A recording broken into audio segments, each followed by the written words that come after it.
There's some people here who want to visit. No, I don't want to see anyone. Why? Maybe because I'm the angel of fucking death.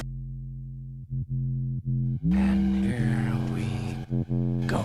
It's the comic book bullies. Man, you come right out of a comic book.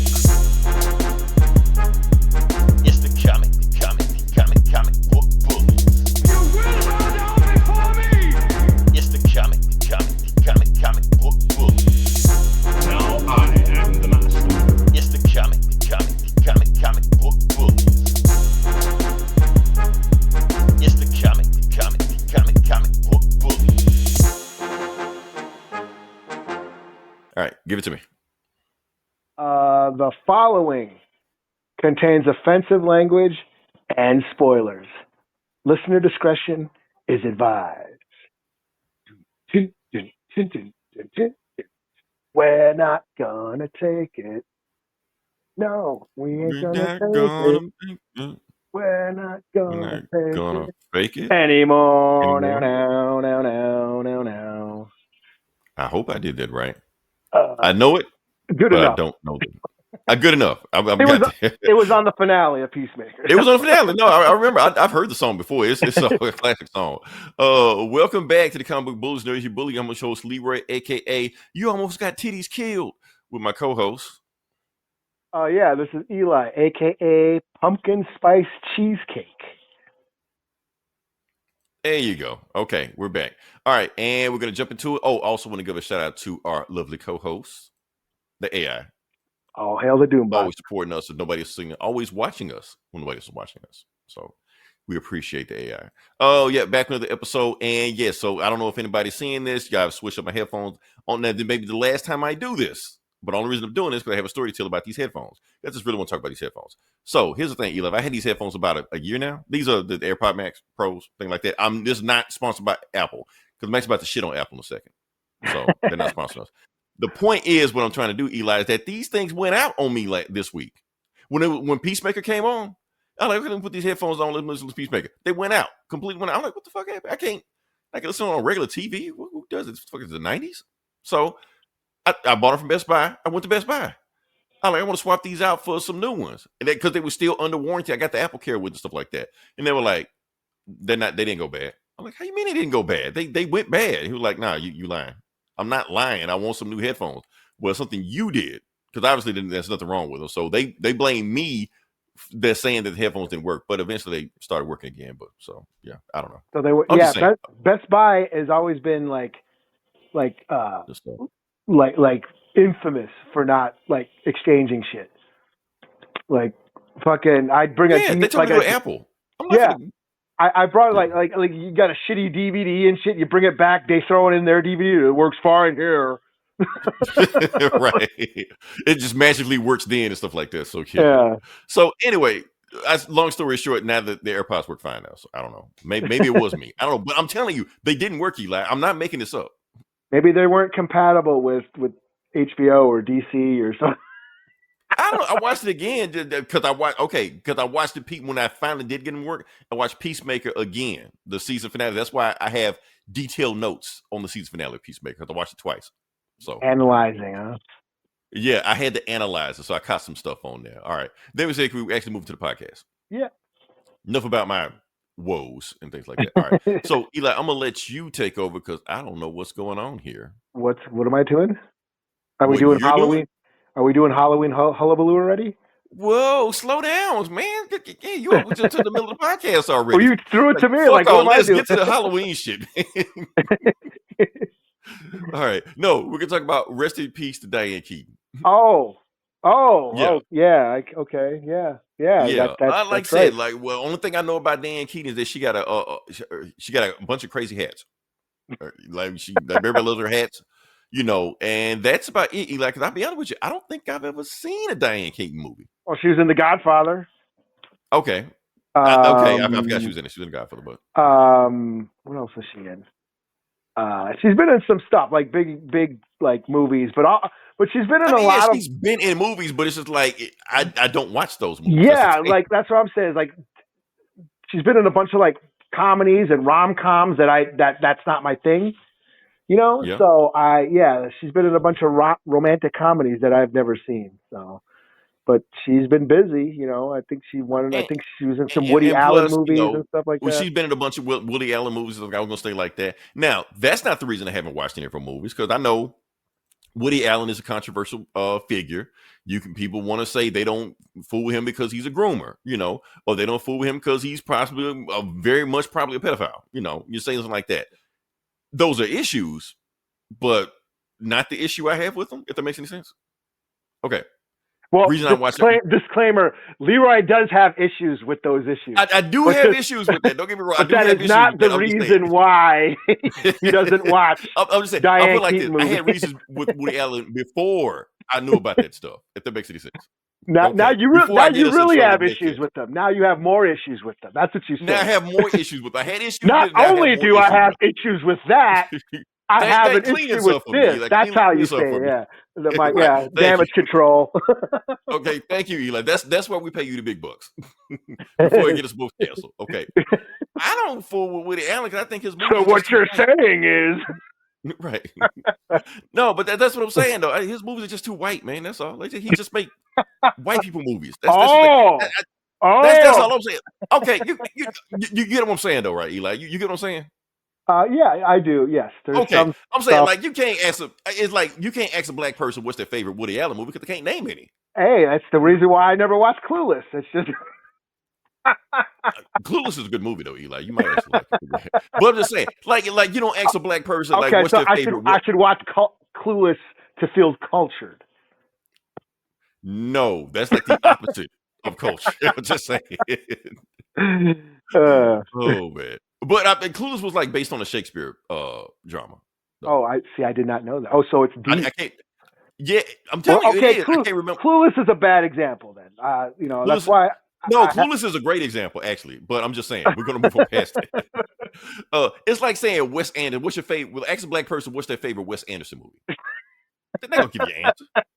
Now, my personal favorite is the Royal Tenenbaums, but you're not gonna get that answer from every black person. That's just me, Remember, I watched Clueless also, but I'm just saying. But that's what I'm saying, though. That's why I didn't watch any Woody Allen movie because I tried to watch a Woody Allen movie. I'm like, nope, ain't happening. Nope. So, I've seen a couple. That was before I knew all the other stuff. Now, then when I found out the other stuff and I found he got canceled, I'm like, well, good. Now I ain't gotta watch this stuff. I'm good. I'm clear. So yeah. So Bullets Over Broadway. Oh yeah, he made that. Didn't he make Bullets Over Broadway? That was pretty funny. Who made that? I think. Who made that? Maybe not. I don't know. Ask Jake. Is Jake around? Jake don't know any damn Woody Allen. Oh no! First off, Woody Allen can't. Okay, we're adding Woody Allen to the list. Okay. Zack Snyder. Let's get back to Diane Keaton. She played Michael Corleone's wife in the Godfather movie. Okay, back to Diane Keaton. Okay, so we got her in there. All right. The final shot of Godfather is her getting the door closed on okay, her. okay. Why not? Okay. Now you bring it back to me. Okay, all right. Yeah, that's her. Can we name anything other than Godfather? Wasn't she in that one movie with Queen Latifah and some other white chick? I can't think of. Shit, I don't know. And they were stealing. They were like stealing money. I watch Queen Latifah movies, but they're house money. That sounds like not house money. Mad money. Mad money. Yeah, who was the white chick that was in it? It was another. Okay, Diane Keaton. I seen Mad Money. I seen Mad Money. Okay, thank you, Eli. You gave me one. Okay, Goldie Hawn or some shit. It was like Queen Latifah, Diane Keaton, and somebody else. I watched that movie because Queen Latifah was in it. So I just sit through this. I think that's why I did too. So, yeah, there was just everybody. So she's been in a bunch of those kind of comedies, like comedies and rom-coms, and but yeah. But she was in The Godfather. Sorry, I know we're struggling with this, but we just had to say you brought it up and said it's fine. I had to bring it up. I'm like, we got to talk about Dan Keaton, but I don't know anything about Dan Keaton. But... Well, there you go. And that's why. Rest in peace to Diane Keaton. So, yeah. And that's why we don't get paid. All right. That's why we don't get paid. It's okay. Yeah, plus, I almost got to cancel that last segment. Also, so yeah. Good journey to Diane Keaton. All right. No, Connie, also want to make another Connie announcement. Was Kay. That was her name in Godfather. Yeah. Also want to make another announcement. Dolly Parton is not dead. She's not dead. There was rumors around that she was dying on it. Just like that, she had to put out an IG live video saying, "Y'all stop trying to kill me. I'm not dead. I didn't even know about Live this. working, so like that." So that's all.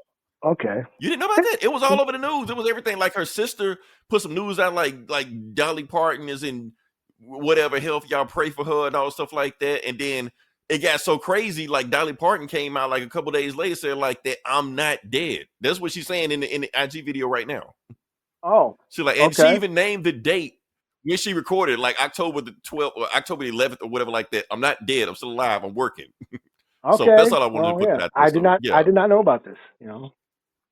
Yeah. So Now, like I said, yeah. Finding out the news. We don't know anything about Diane Keaton.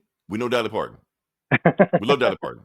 So Yeah, you're my news source. So I'm the news source. I'm just like, it was crazy out there. So when I saw her put the IG photo out there, I'm like, okay, we need to help her get this news out there so we can be done with that. So yeah. All right, can we go to the next part of the podcast? Sure. Okay, let's no more dilly daddy and let's get into it. Let's stop talking about white women we don't know anything about. Let's talk about this show. All right. So, like I said, we're going to talk about Peacemaker. Do I have I don't have a graph. I do have a graph. It's right there. Oh, okay. Peacemaker, like I said, the season finale aired this week on Thursday. It was done. So that is it. And I'm not going to just talk about Peacemaker, the season finale. I want to talk about Peacemaker, the season 2. How's it stack up against season 1? Did it stick the landing? Did the gun jam? That's the thumbnail, Eli. I don't know if you've seen the thumbnail, but yeah. Clever. McFly. Yeah. James Pun. Waka. And that's why we get paid the big bucks. Okay. All right. So the thing is, we're going to talk about Peacemaker. And okay, let's just talk about the season 8 finale right here. What do we think about it? Eli, I know you got some notes, but can I go first? Oh, good. Okay. I don't have notes, but so. Yeah. All right. So you don't have notes. Okay. Season 8. No, I'll put like this. Yeah, no, I'm gonna just tell you. Okay, season 8 was ass. That's all it was. Yeah. Episode 8 was ass. It was just, what the fuck was that? What the fuck was that, James? What were you doing? What is this? Because I was loving episode 1 through 7. That was hitting. Each episode was ramping up towards something until season 8, and it just like flat. So yes, the gun jammed on season 8.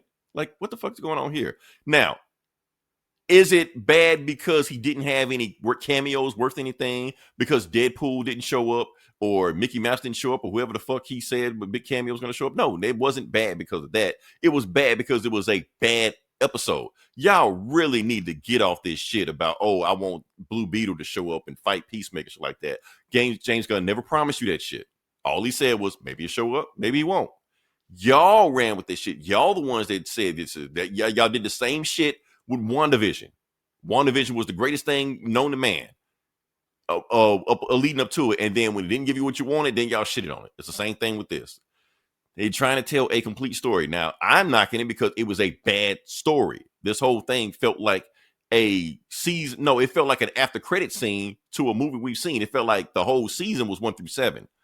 And this was definitely James Gunn stat padding. This is for basketball terms or sports terms, if you want to say that. Y'all know what I'm talking about. Eli, you still there? Probably gone. Yeah, I'm here. Okay. I was going to keep talking anyway for it. So, yeah, that's the whole point right there. So, the reason it sucked, I'm going to go into detail. Like I said, I had to watch this twice because of these bullshit AirPod Max we had on there. So, the reason it sucked, because let's break down this episode. You had 2 montages, not 1, but 2 montages. I hate montages. And montages should not exist in a TV show. The whole point of a TV show is you can stretch this out and do it so you don't have to have a montage. Why the fuck you have 2 of them in 1 episode? You had 2 band concerts in there. Why? Yeah. If you need one, you can do 1. With the shittiest bands too, man. Yeah, why you need 2 in there? So you had 2 montages. I totally forgot Nelson existed until that. I don't know who the fuck that is, Eli. So you got me on that one. So they singing and shit. I'm like, what the fuck is this? I don't even know this song. I never heard it. Who the fuck are these people? I don't know them. They're butt rocker twins. They're like they're the son of somebody. They're son. They were twins, and then they got big in the '80s because they wrote some shitty butt rock music, and that's the type of shit I hate. Well, those kids. They're one of those kids, were they? Nah, they weren't those kids. Those were some kids. Though I think But the music has always been the issue with the Peacemaker. Yeah, Peacemaker has shitty taste in music. yeah. So But James Gunn loves it. He will talk for days and days and days about this shitty music. I'm just like, man, we're done with this, man. We're okay, you know. So that's the thing. So you had 2 montages, 2 bands. So it basically felt like he was padding out a story that wasn't there. That's what the thing was going on. The story had no motion, had no momentum, no movement. It was just there. He just going through the motions. Oh. And I thought it was going somewhere with it. Like, okay, maybe they're gonna break Peacemaker out and they're gonna try to stop Flag. No. They didn't give a shit about Flag. All they did was just build their own detective agency. Like, the fuck? That's it? That's the ending? That's what we waited for? Now, compare this to season 1 of Peacemaker. They stopped the fucking alien invasion with war, and Peacemaker had a jetpack, and you had fighting, and Justice League showed them and all this like that. That was an ending. What the fuck was this? yeah, It's just them walking in a... Okay. yeah. And honestly, when they stuck him in that other dimension, I was just like, you know what would be funny as hell when they see him in Superman 2 and he just like bones and shit. Like they've already picked him clean. Like that would be a fitting ending to me. No, shit. I wouldn't be surprised if they make the what's that agency they made? The Checkmate. Like, Yeah, Checkmate. Watch we get a Checkmate show or a cartoon or some shit, and we'll find out what's going on in that other where he shows up again or some shit. That's probably what's going to happen. Yeah. Hold on, let's see. Oh, who is this? I probably shouldn't click this because I'm. Hi guys. Hi guys. Who's that? I can't read that. Jeff Kier. Okay, what it do? What's going on? Yeah. All Thanks right. for listening. Welcome. Yeah, thanks for listening. All right, so like I said, we what is the show about the show? Now we're gonna talk about some lore in there because that's the main thing people want to care about. They don't really care about the show; they want to care about the lore and the Easter eggs and all this bullshit like that. So yes, Checkmate is a thing in the comics. Sacha Bardo was a member of Checkmate in the comics. Mr. Terrific was a member of Checkmate in the comics. Matter of fact, I think they were dating in the comics, whatever like that. You know, I always knew Checkmate was going to show up in Peacemaker eventually somewhere. I thought it was going to be in season 1. I thought they were going to sneak this shit in there somewhere. Why? Because in the 80s, Peacemaker. Oh shit, I'm gonna talk about that also. Peacemaker was heavily featured in the Checkmate comics of the 80s. Everybody keep bringing up the Greg Rucka run. We love Greg Rucka. I get that, but James Gunn is pulling from the 80s run of Checkmate when it was first made, when Amanda Waller and Peacemaker and all these other folks like that. And I think Maxwell Lord, all the folks was in Checkmate. Yeah. So that's actually where kind of Peacemaker got his name from. And if anything, why James Gunn is so attached to this character is probably because of that. Can I say a hot take about James Gunn, Eli? Sure. Okay. I don't think James Gunn is the walking DC encyclopedia everybody thinks he is. Reason I'm saying that is because now what he knows. I give him that. People just think he just knows every single facet about DC and shit like that. I don't think so. I think he knows one aspect of DC, and I think he just knows that 80s post-crisis area because everything he's pulling from is that 80s post-crisis area. Maybe early 90s, late 80s, early 80s in that area like that. Because if he's pulling from Checkmate, when he was a kid. When he was a kid, that's the shit he liked. That's how I know, because when he did Maxwell Lord, like Maxwell Lord is his brother in this one. And he's like, are you going to have him where he turns evil and Wonder Woman's got to snap his neck and shit like that? He like, nah, I hate that version. Reason you hate that version because that was a 2000s retcon. The version he knows is the version his brother is playing. And that's the only version he cares about. So he's like, no, there's not going to be some evil heel turn with Maxwell Lord where he kills Blue Beetle and mind controls Superman, all shit like that. That's the shit. That's when I stopped reading comics. So he's not going to do any of this shit. So don't expect to do that shit. And that's why Peacemaker is here, because Peacemaker for DC was popular in the 80s. And I think in the 90s, they killed him off. And that's why people don't know Peacemaker, even DC fans. Why do people give him much credit? Well, a lot of people don't. That's another hot topic right there. So that's going on right there. Also, the whole big salvation thing, the salvation dimension planet like that. So James Gunn basically saying that's his end game. That's what he's been planning the whole time. Salvation. I've never heard of that, but a planet that is deep DC lore. So there was a comic run called Salvation Run. It was basically Joker versus Lex Luthor, Civil War villain type deal, stuff like that. Okay. It was that. But it's a lot of moving pieces to it. I've never heard the story before, so I went on DC Universe, read the whole thing last night. So cool. Yeah. Cool story. Is it cool? Okay. Making it it's cool. I mean, should it be your end game? Should it be the story to Baker out? I don't really know. It was like a story. Like you're stuck on another planet. You got Joker taking half the villains, Lex Luthor taking half the villains. Sometimes they fight, sometimes they team up, sometimes they go up to somebody else, sometimes they fight monsters, sometimes they fight parademons. It was cool. And then they just get off the planet, and then that's the story. So making this your whole basic, and that's probably going to be what Man of Steel 2 or Man of Tomorrow 1 or whatever it's going to be about. I guess. Okay. So, yeah, that's what I got. But other than that, like I said, for me, episode 8 was a letdown. Even the Easter eggs was a letdown.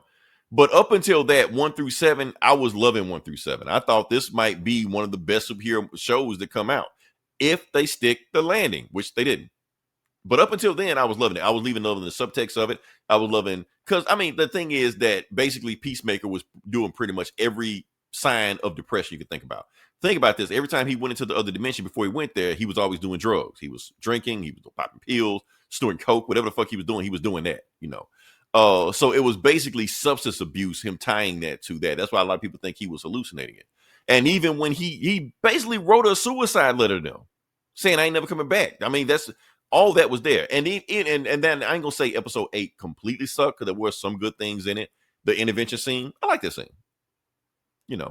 But I get what James Gunn is trying to do when he's going through this whole thing right there. So he's doing the intervention. He's trying to show somebody going through a process, and his friends are pulling him out of it, which is cool. But is that good for a superhero show? Because all most of the fans care about is where this shit leading to and what cameos are we getting. He may be making it for the wrong audience. I don't know, which we will talk about later on with another project going on. But were there cameos? There were cameos. Let me see if I got one in here. Oh, we're gonna go. Okay, Sidney Happerson. That was the big cameo that we were supposed to get. So yeah. We did have Lex Luthor. Yeah. Lex Luthor was a big cameo and did show up. So yeah, we did get the big one. But like I said, Sidney Happerson is from the 80s. He's from the 80s Superman comics. Because they dumbed down, I ain't gonna say they dumbed down Luthor, but Luthor wasn't the mad scientist genius he was in the 80s. He was just Donald Trump. So Sidney Happerson was the mad scientist genius, all that shit like that. He figured out Superman's identity and all that shit like that. So basically Luthor would be like, build me shit. He build the shit, and that's it. But when Luthor got back smart again, back to the evil genius he was before, he kind of didn't need that guy. So he just kind of faded away. So Lex Luthor was the big cameo. Sidney Happerson was a big cameo. And I guess the big cameo of the last episode was Otisburg. That was the big one. Even if you didn't catch the connection, that's Otis. The same guy. Yeah. So I know that's a deep cut that nobody's going to catch, but I don't care. I like it. So yeah. Yeah, that was all the connection right there. So yeah, you had Sidney Happerson snorting coke. And that was pretty much it. So, like I said, I wish this show could have stuck the land. It's almost like some people said that you could feel James Gunn getting burnt out on that last episode. You got to think about it. He wrote Superman in the same year, Creepy Commandos in the same year, and then Peacemaker the same year. You almost feel like that by the time you got to the last episode, he was like, and then directed and wrote all this shit like that. I mean, that is a lot of shit for one man, So yeah, maybe that was burnout. Who knows? Maybe it was. I don't know. I'm gonna give him the benefit of the doubt, but I'm just saying I don't know what the hell. I saw an interview with them where his wife, who plays Harcourt, was like, they were supposed to go on vacation, and she was like kind of hounding him, like, "Come on, we got to go," and blah blah blah. He quit working. He was like, "I'm working on the show that you're in." Right. I'm busy writing the show that you're gonna be in. Right. She's giving him a hard time for that. Yeah, they're on I think they were on vacation, and he was like in the hotel writing or some shit. So yeah, but like I said, I mean, up until then, he was firing on. I mean, like I said, up 1 through 7, James Gunn was firing on. So it was some good stuff in here.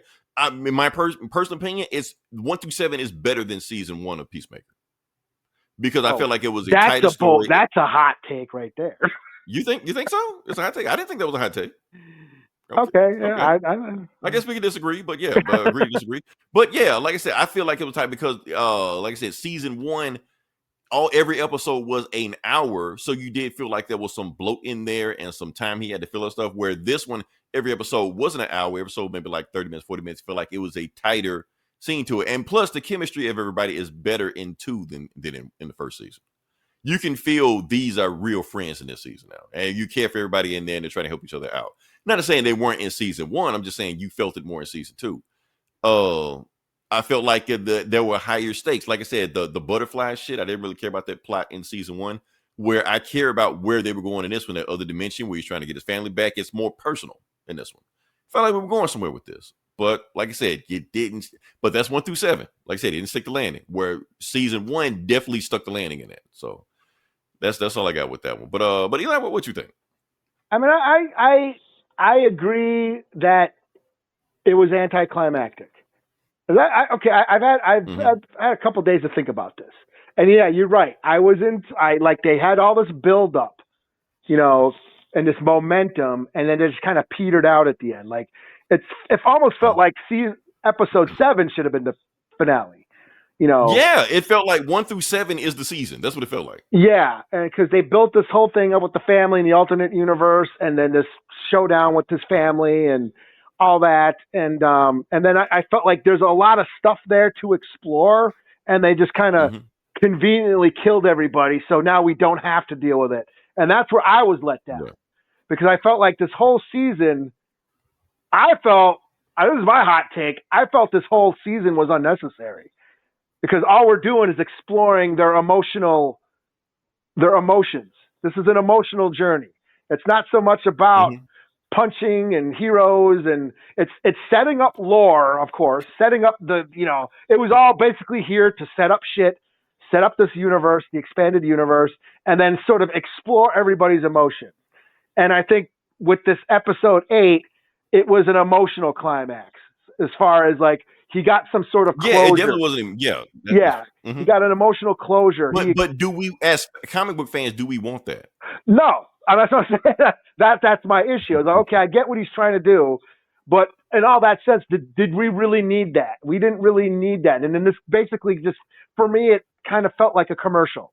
And it's just doing what comic book movies and shows are just doing, which is setting up other shit and not really taking time to explore the present story. Because I felt there was a lot, especially going in. I thought episode 8 was going to involve his brother surviving, and he was going to have a final showdown with his brother. But we didn't even see his brother. And they might have hinted that his father in that other universe was not a Nazi or whatever, was not racist.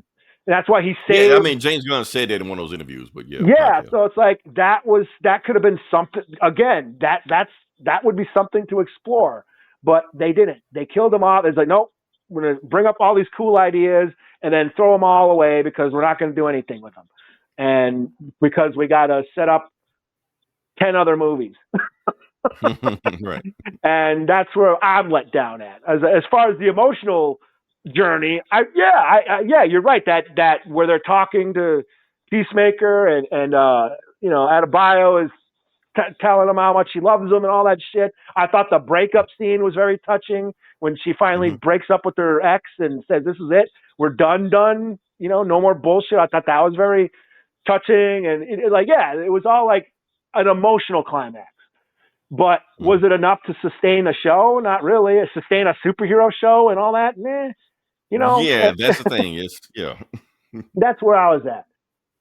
So yeah, that's about all I got. Okay. Yeah, I mean, like I said, Eli, like I said, I was loving the show up until they dropped the ball so hard on that last episode. Yeah, I was too. Not because Deadpool didn't show up. It's just because it just felt flat. It felt like he was just going through the motions. Yeah, like when he went over to the other verse, I was like, okay, here we go. And it's gonna because you're right. I mean, the shorter episodes, they were more fast paced, and they did trim all the fat, but we got there, and then it just wrapped it up all quickly.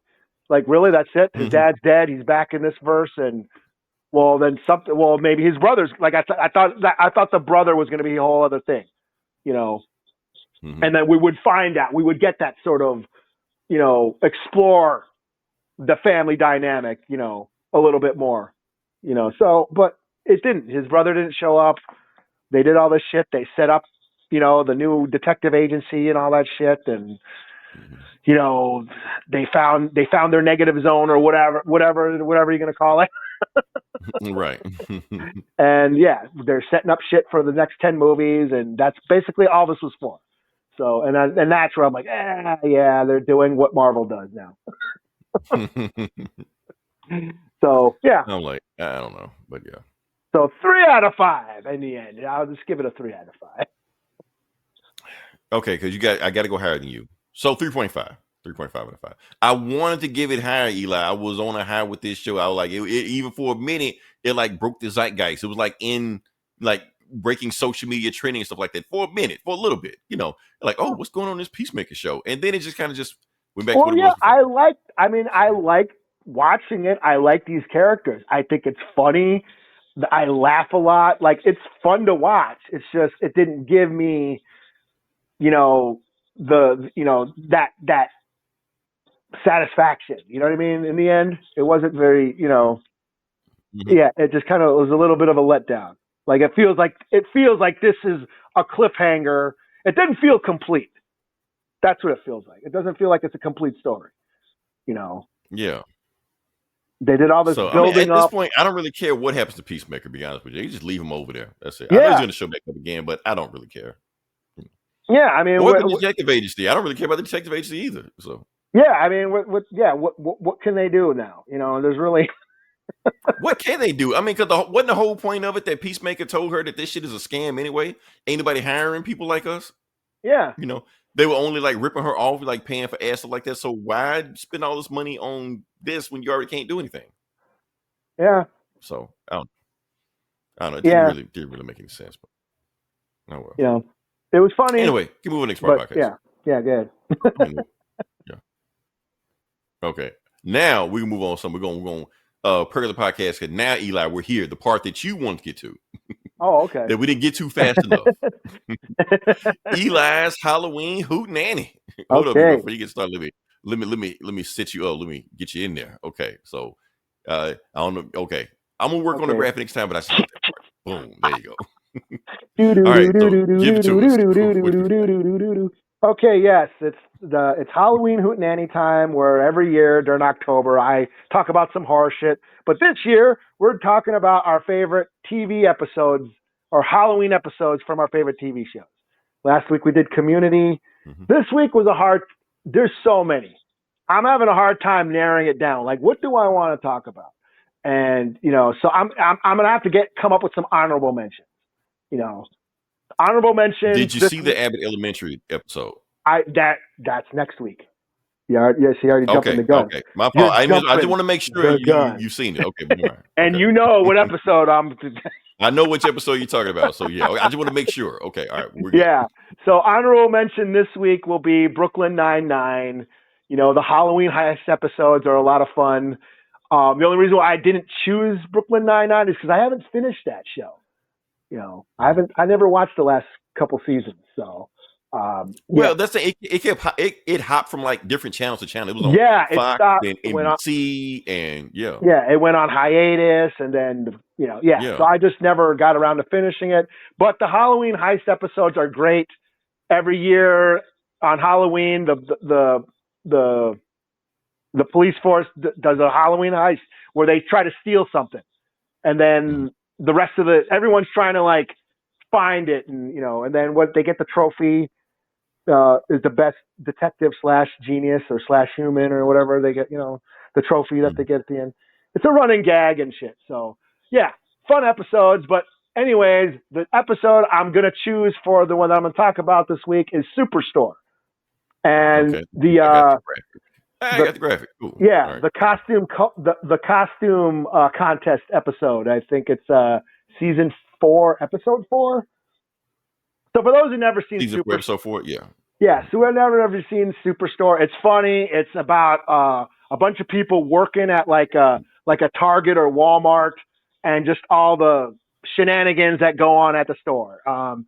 It's funny, especially if you ever worked in retail. If you ever worked at Walmart or Target, it actually went in. It went in during the lockdown, and there's episodes where they dealt with the lockdown, where they had to deal with wearing masks and all that shit. Oh damn. Okay. It goes into the working class, themes of the working class and corporate exploiting the workers and unions. And there's even Mateo. He was an undocumented worker, and there's an episode where he gets arrested by ICE. Which was like 10 years ago. Because we had a president that did a Muslim ban. Right.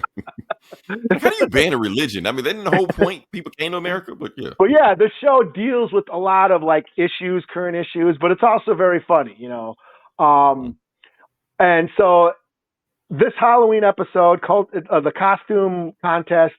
In the episode, there's a contest for who has the best costume, and whoever wins it gets like a couple paid days off or whatever. So naturally, everybody paid vacation. Yeah. Yeah, everybody wants to win it. Amy, one of the main characters, played by American Ferrera. I think she won an Oscar for Barbie. Yeah, and let me look that up. Let me make sure. But she's like one of the main characters, and she's pregnant at the time, and she wants days off. She really wants to win. So everyone's trying to win this contest, and so what they start doing, they try to sabotage everybody's costume. And one of the ways they do it is by claiming it's cultural appropriation. It starts because Cheyenne, an Asian chick named Cheyenne, native tribe, right? She's dressed up in a hula outfit, and she's probably going to win because she's showing a lot of skin, and she's using belly button and stuff. Yeah, so they think she's going to win, so they try to say, "Oh, you're appropriating the Hawaiian culture," and then it turns into this big argument about. At first, they tried to say she was exploiting women. At first, they tried to turn it on that way. Do you want to be looked at and ogled by men? She's like, yeah, kind damn, of. can't do that. So.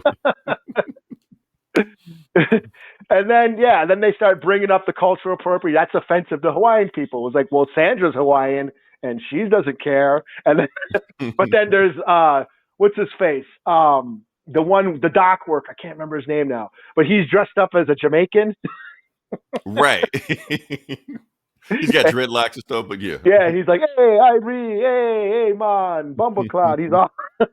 And then they asked the Jamaican, "Were you cool with it?" She's like, "Yeah, this is some bullshit." Like, and then she didn't notice it until they said something about it. So yeah, then they basically like try to rile them up. Yeah. Well, you should be offended. It's like what the internet does. The internet forms outrage. Man, this show is okay. Yes, it's ahead of its time. Okay. And then when they get into the break room and they actually have the discussion, well, what's actually a cultural appropriation? Is it like, well, because Amy was dressed up as Mario from right. Super Mario, and I think some Italians have gotten like offended by that. Yeah, but I'm not dressed up as an Italian. I'm dressed up as Mario, who's a character. Right. But it's a character of an Italian. That's the thing. So yeah. And then, well, if I dressed up as Bob Marley, can I? Yeah. That would be cool. Wait, let me ask something else about the Mario thing, okay? Because they said it was an Italian minstrel show, and I was thinking, oh, are they going there? I think they're going. Can I go to some Mario lore? Go ahead. Okay. So, like I said, I know the picture is small stuff like that, but you notice like Mario is dressed up like your typical cartoon character, like Bugs Bunny and Mickey Mouse and things like that. That's done purposely. Mm-hmm. But why is Mario wearing white gloves? Because those same cartoon characters wear white gloves also. Where those white gloves came from? The minstrel shows. A lot of those early cartoons, like Mickey Mouse and Bugs Bunny, something like that, they were mimicking the minstrel shows back then. Like Al Jolson. That's why a lot of them have like cartoon lips and stuff like that, like blackface. Yeah. So just going there. But yeah. And they actually argue, why can't I wear black? Back to Mario. Yeah. And that's the thing is that, well, what if I'm somebody did say that, why can't and they're like, okay, you're going too far there. Yeah, and then like, oh, well, we're actually honoring the culture, and then it just gets really cringy and stupid, and just shows how stupid this can go, and just the ignorance of it too.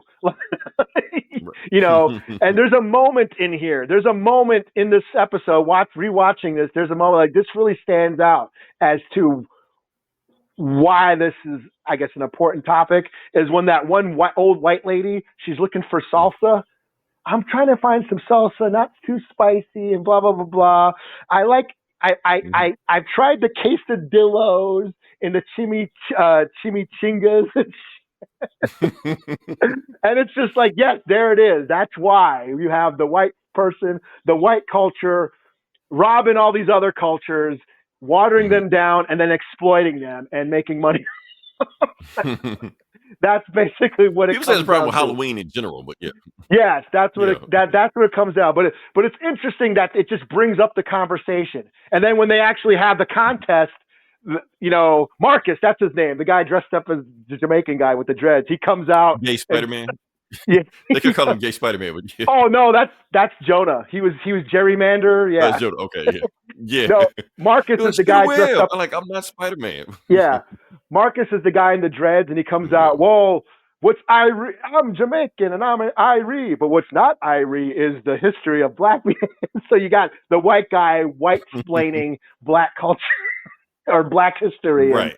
and it just becomes really cringy. And then you have the guy dressed up as Dracula talking about Transylvania history. Like they're going all because they're trying to win the contest. So Right. Give so you want that day off, yeah. yeah, it's like they didn't really give a shit about cultural appropriation. They just wanted to win the contest, you know. And I will point out something, you know, as a Native American viewer, notice there's nobody dressed up as a Native on this show, on this episode. That's And true. the reason being, Sienna, what's her name's last name? Or Liana or whatever. She is a producer. She's from the Navajo Nation. She's a producer on this show. I think she was show running or executive producing the show. She actually worked on Rutherford Falls and other TV shows. I think nice. that's why. It's like, nope, we're not going to have nobody dressed up in buckskin. Right. She was conscious of that, so yeah. But it's funny that they still brought it's just interesting conversation. And you're right. It does feel like you're reading a Facebook thread. Right. Because this, like on Facebook, you got people farming engagement and rage baiting for their own benefit. What do they benefit? Clickbait. That's what it is. So they're getting something out of it for your outrage, and they're doing it on the same show. Now, is the show making a conversation? Maybe. Could be. I mean, you see the. Yeah. Keep saying free Diddy. I'm not going to post free Diddy. But one time, that's it. Okay.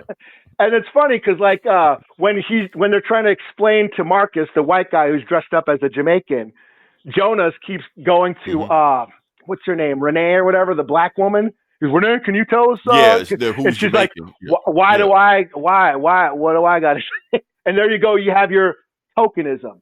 Right. Right, because they want her to be like, if she's okay with it, we can do it. Like, no, it don't work like that. Yeah, so and it just points out the conversation. It brings it up, and it just points out the ignorance behind it all. So, and it makes you laugh too. So, I also like it with the shopper car was chasing that guy. Oh yeah, AI was taking over. That shit was funny to me. I thought it was funny. Yeah, the cart collector or whatever. Yeah, Glenn, he's the general manager. He was driving the car. They were still chasing him. Yeah, and it had like the Exorcist music playing. Like it was stalking him and shit. And Glenn, the guy in the wheelchair. Now he's like a nerd. The guy in the wheelchair. He's he was dressed like Superman. So he's dressed up as Superman. And he's dressed up as like Indiana Jones and James Bond and all this. And he's a gamer. There was an episode where they have a video game release, like a midnight video game release, and all the nerds come in their cosplay. And so he's a big nerd. But that thing where he hears that song playing over and over, the Halloween surfboard song. And yes, I've worked in stores and restaurants where you just hear the same songs over and over on a loop. You get sick of them, and it ends up driving him crazy. Where he ends up calling up the corporate office to complain. And like, I can't stand the song. You keep playing it over and over. And they go, please hold. And then the on hold song is that song. Yeah, shit's funny. But yeah, Superstore. It's a great show. And the Halloween episodes are good. I almost there was another episode where they found a dead body on Halloween, and this show can get dark. Like there's some really dark. Like, how is that hilarious? I don't know. Yeah, there's some dark comedy in this. Like there's a running gag on this show where there's a serial killer that keeps leaving severed feet in the store. And then the season or the series finale, they reveal who it is.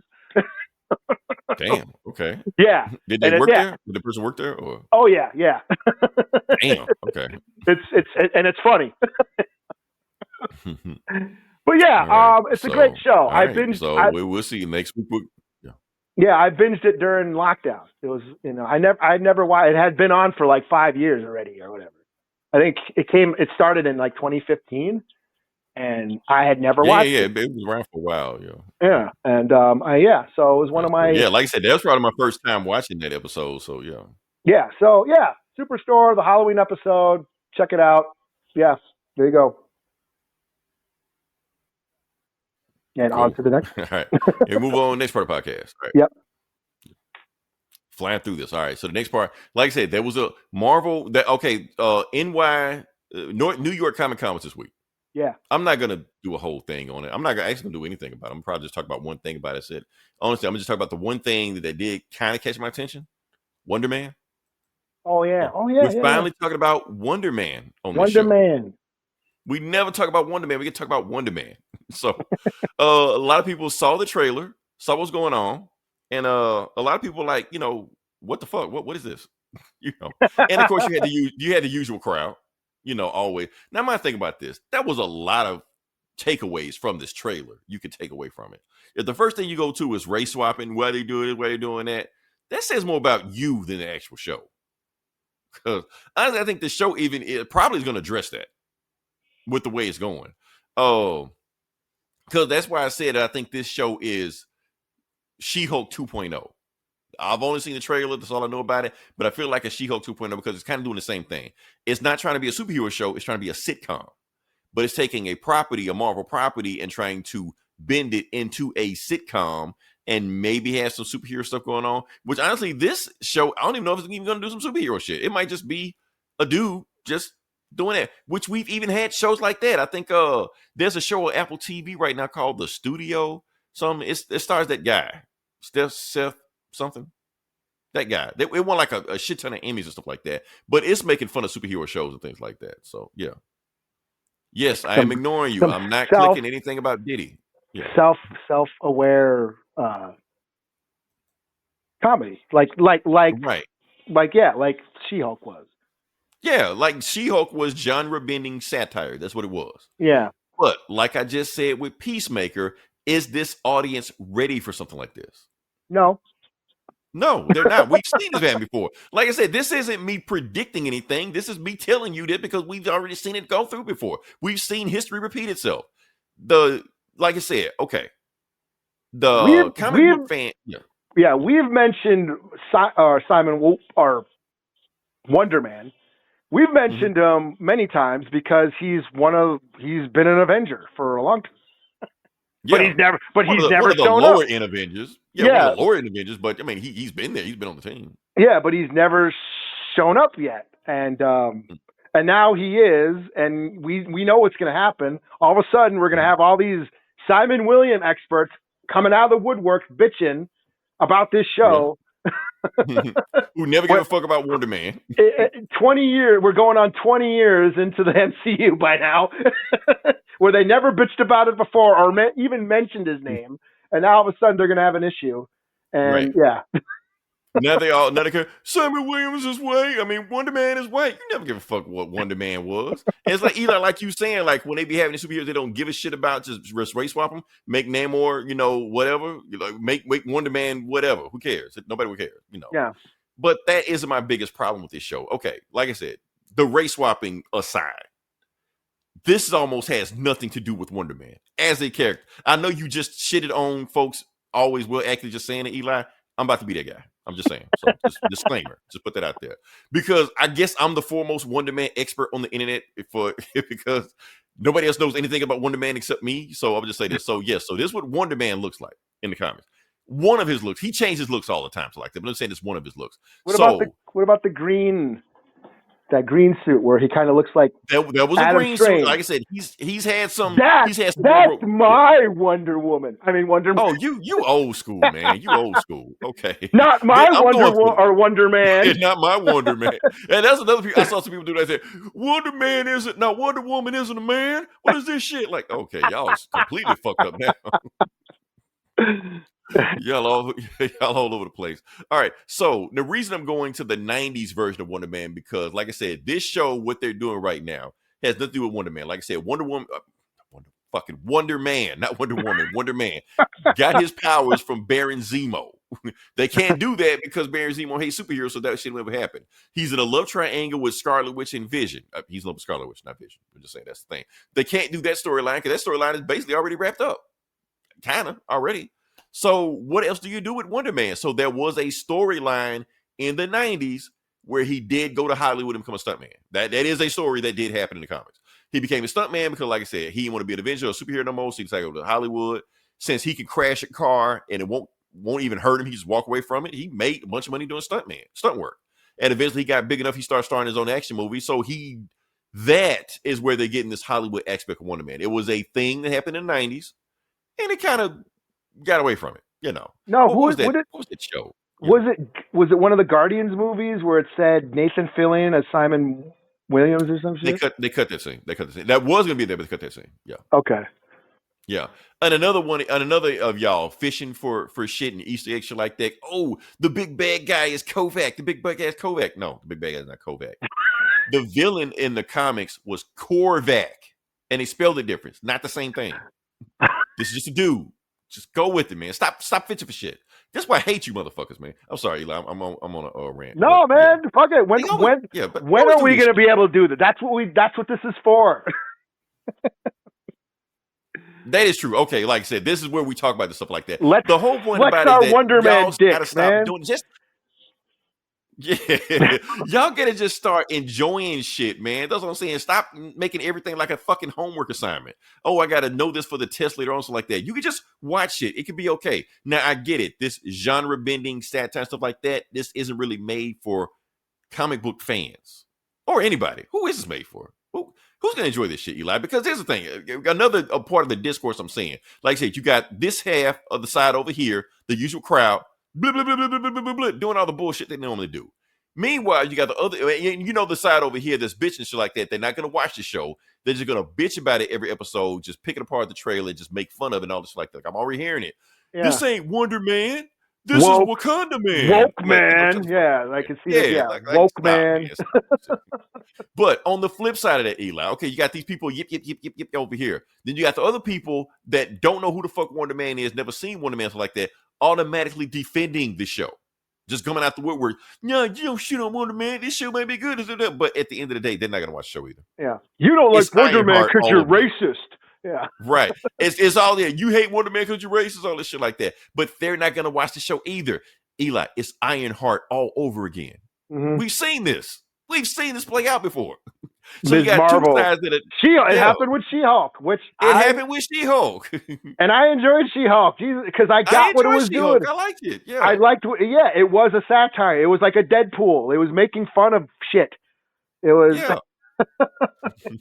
you stupid bastard. All this stuff. And this is the same thing. It's a satire also. It's not really a superhero show. Maybe it'll be a superhero show, but it looks like it's just going to be a satire of a superhero show. Yeah, which I'm cool with, that actually sounds interesting to me. And are people forgetting that they did show a Wonder Man in the show that was white? Did I miss that? Did they? There was a white Wonder Man in the show. Yeah. Oh, in the trailer. Yes. Yeah, there was a white Wonder Man, but they don't care about that. They need something to bitch about. I bet you that's what they're going to do. I bet you this show is going to be about a guy getting the role as Wonder Woman, or Jesus. See, you did it too. I keep doing it. Getting the role as Wonder Man. We're gonna have a black Wonder Man, and people are gonna bitch. It's gonna be about the backlash and all the bullshit, and they're gonna make fun of that. And all these dumb fucks on the internet are gonna get all pissed off and make a bunch of YouTube videos and make a bunch of money off it. But here's the thing, Eli, if they do that and just that's gonna disappoint me. Because I want them to do I want them to attack both sides of the situation. If you're going to address that and make a commentary about that, yes, make fun of the idiots over there, making fun of blah, blah, blah, blah, blah. But I also want you to talk about virtue signaling also and checking boxes and all this shit like that. I want to see both sides of the argument. Can't say that, man. Don't say those words. Oh, yes, I just say that. I'm going to get us canceled before the end of this show. All right. I'm on 2 strikes right now. You're using white supremacist language when you say check boxes. I know, but and that's the thing. That's why I didn't say anything about Wonder Man Eli, because I know if I say anything and people don't see my profile, and they're gonna just assume that, oh, okay, he's one of them. He's on this side over here also. Because people watch the show, they don't know what side we on, Eli. But at the same time, I see this shit that Hollywood definitely does this shit where they just fucking look at this, Eli. No. Why the fuck why is Wonder Man black? Seriously, why is he? Because Yahya Abdul, he is a great actor. I know. Actually put him in a good role for another role. He could be Blue Marvel or fucking anything. And that's my issue. That's the only issue I have with that. Is Yahya's a cool actor? Why is he Wonder Man? Yeah, he could be fucking Black Panther. They don't have a T'Challa right now. He could be a fucking Wonder Man. He could be Blade. Yeah.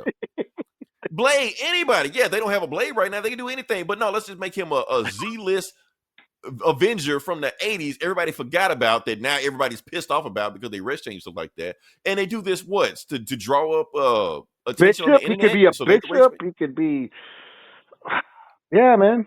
Bishop, anything like that. Like I said, we just talked about Superstore where they just generate rage bait. Eli, Marvel is doing this shit constantly, all the time. Yeah. And we fall for the okie doke every time. We fall for it just like everybody else fall for it. Yeah, Shia LaBeouf was the first Silver Surfer. Yeah, but you can't say it. You can't say it. That's where you'll get in trouble. Yeah, you can't. You know what? No, and just to let you know, I'm letting Leroy know that say what you want. I'm just saying, man. But I know because I'm just saying. I wasn't really serious about he's on their side, or I wasn't really serious about saying you can't say check boxes or virtue signaling. I don't give a shit. If motherfuckers misunderstand you, that's their fault. People will get. I'm just saying, people will say it when you use that type of language, use that type of verbiage. You know, they will say things. So yeah, I'm just saying, well, on that side. And I'm just saying, if they can't critically think and fucking figure out and understand what your point is, then that's on them. They're idiots. You know, don't bitch at us because you don't know what we're talking about. You just can't have a blind spot to stuff like this. Yeah. Yeah. Because these businesses do this stuff on purpose all the time. Yeah. Now, we've learned over the years that shit don't work. You're trying to generate all this rage bait and people get pissed off about it and you still don't do anything for your show. People still don't watch your show or your movie or anything like that. You just pissed off people. That's all you did. Yeah. So, I don't know. I think we talked way long about Wonder Man than what we did, man. Yeah. But I actually look forward to it. I actually look forward to it. You know what? Here's the thing. I'm going to watch it. Where it ranks in and what I feel about right there, I feel nothing about it. Maybe the show will, entertain me. Maybe it will be thought-provoking. But if it's some more bullshit where it's just constant rage bait and it's just doing this shit just to piss off people on that side over there, meanwhile not saying anything about what these big businesses are doing also and just being one side about it, fuck this show. I don't care. I'm just saying. But at least I get to come on here and bitch about it. That's the thing about it. So yeah. Well, there you go. And that's all that matters. Either way, I'm going to watch it. We'll see. And that's all that matters. That being said, can we move on to the next part of the podcast? Sure. Okay. Yeah, like I said, with this comic bully, we're talking about comic books. We're going to jump into it. Eli, we're here, and we're going to talk about the big boy right now. Are you doing KO right now? We're doing KO right now. We're going to just go into it. KO. All right. Yes. All right. Hold on. Let me see if I can get the. Yeah. And just remember, just a reminder, Eli, you did read KO. I did. Okay. All right. So, like I said, this is the big event of the year, DC KO. What the fuck is KO about? Because this is a fighting tournament. That's what they're doing right now. Mortal Kombat.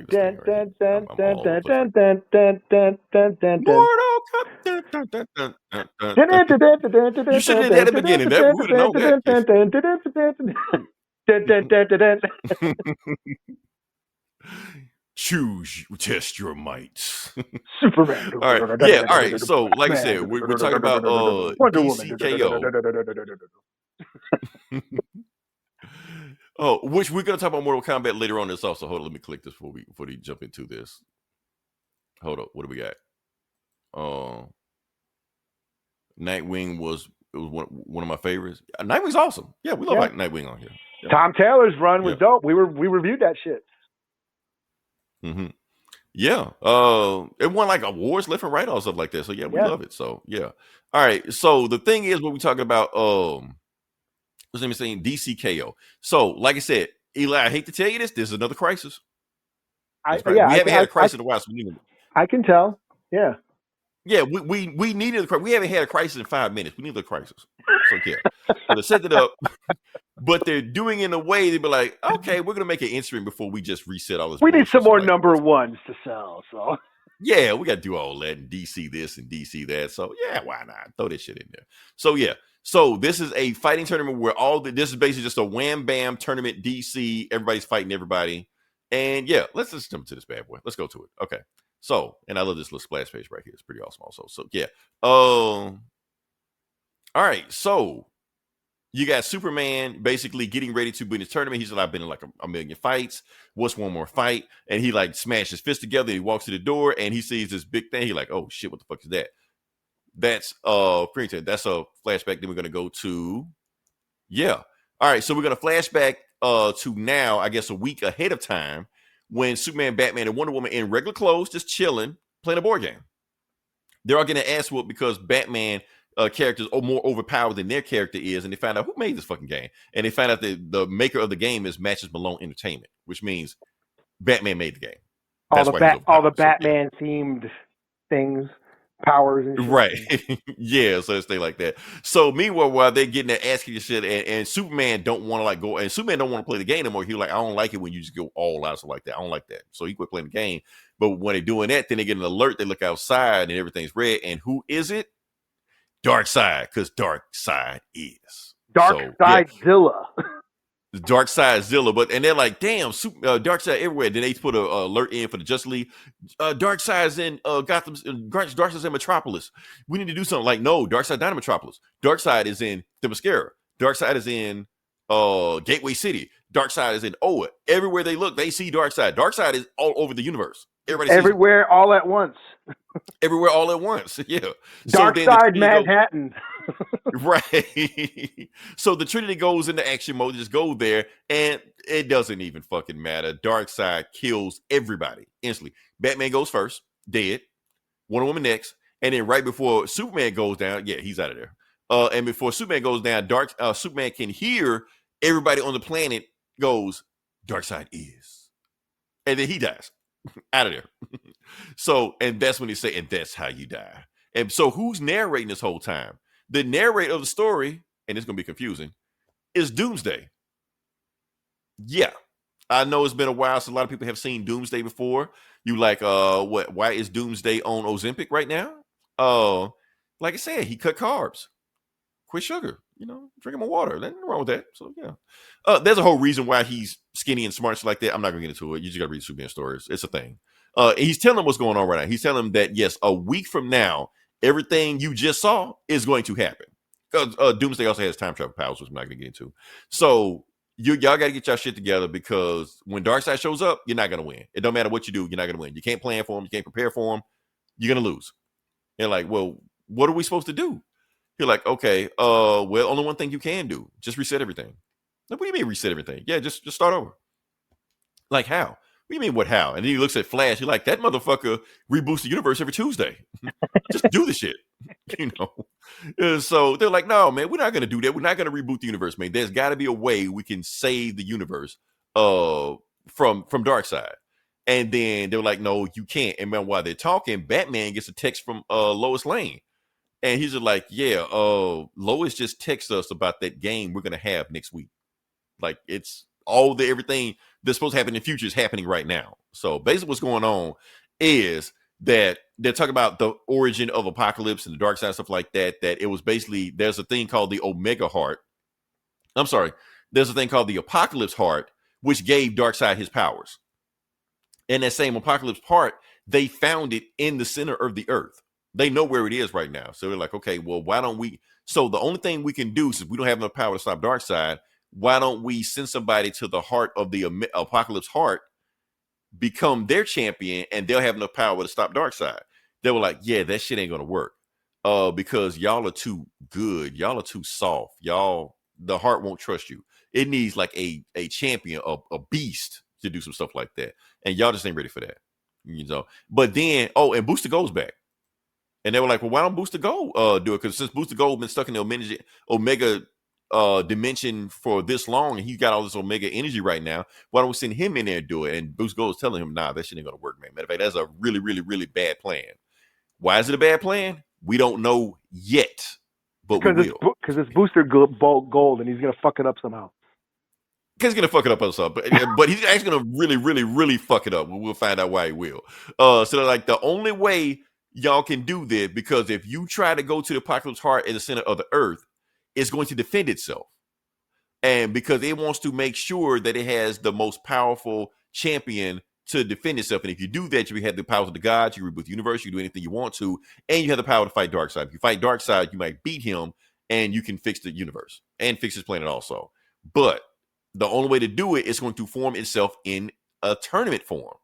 And that's where DC KO from. So it's going to make everybody fight against each other for the power to become the Omega champion. So that's the thing. All right. So they were like, okay. And they're just like, okay, so we're going to do that. But the thing is, you have to fight. This is every man for himself. This ain't no holding back. You have to do this, and you have to commit to it. Basically, you got to kill your opponent, basically. If you hold back on them, then you're not going to be the Omega champion. But it don't matter, because if you become the Omega champion, you can wish everything back anyway. It won't really matter if you win. But if you don't, well, you're fucked. So, yeah. So Superman don't like this plan, because Superman don't like going all out. But so the Trinity talk him into it, that you got to do this plan, because if you don't, Darkseid is going to be here in 7 days, and he will kill everybody here. So they go there. So that's when you get let's go to it. Oh, and it's got them training stuff like that. You got Batman getting the Justice Buster, and Wonder Woman getting the God Killer Sword, and Cyborg upgrading the Father Box 2.0, and Superman just getting his fist. Like, that's all he need. I don't need to upgrade. I don't need to do shit. I'm just gonna go here. So they fly to the middle of the Omega Center. They go to the middle of it to find the Apocalypse Heart, and they finally get there. And they get there, and that's when the tournament starts. The tournament starts right there. Oh, and they also trap all of their villains in the Phantom Zone. Did they trap in the Phantom Zone, or did they trap them somewhere else? Where they trap them? Yeah. Where the fuck was that? Somewhere. They stuck them somewhere. I don't know. I can't remember exactly where he stuck them, but they got all the villains out of there. Miss Terrific did some shit where he teleported all the villains out of there, because they don't want the villains going down there to get their Apocalypse Heart, because if the villains get this shit, you know what they're going to do. So now they can't do that. So when the heroes go down there, the Justice League go down there, now the tournament has started, and all these big demons show up, and they're basically saying, okay, for the tournament to start, all you have to do is get to the end of this trial, or end of this gauntlet, and whoever makes it there, you're in the tournament. If you don't make it there, you're dead. That's it. So, and the tournament starts the moment the mace drops. And then that's when Billy Batson is there. He's like, yeah, Superman, now we're going to find out who can kick whose ass. And I'm going to beat your ass when we get to the find of it. And and before you can say it, bam, he gets killed by Mace. So Shazam is out of the tournament. Yeah. So Superman like, damn. So Superman just like that, you killed Billy, you killed Shazam. So he goes up, starts beating the shit out that monster, shit like that. He was like, come on, fight me. And while he's doing that shit, that's when he gets shot in the back by Batman.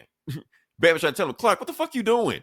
This ain't we're not fighting these monsters. We just need to get to the end of this thing. Don't get distracted.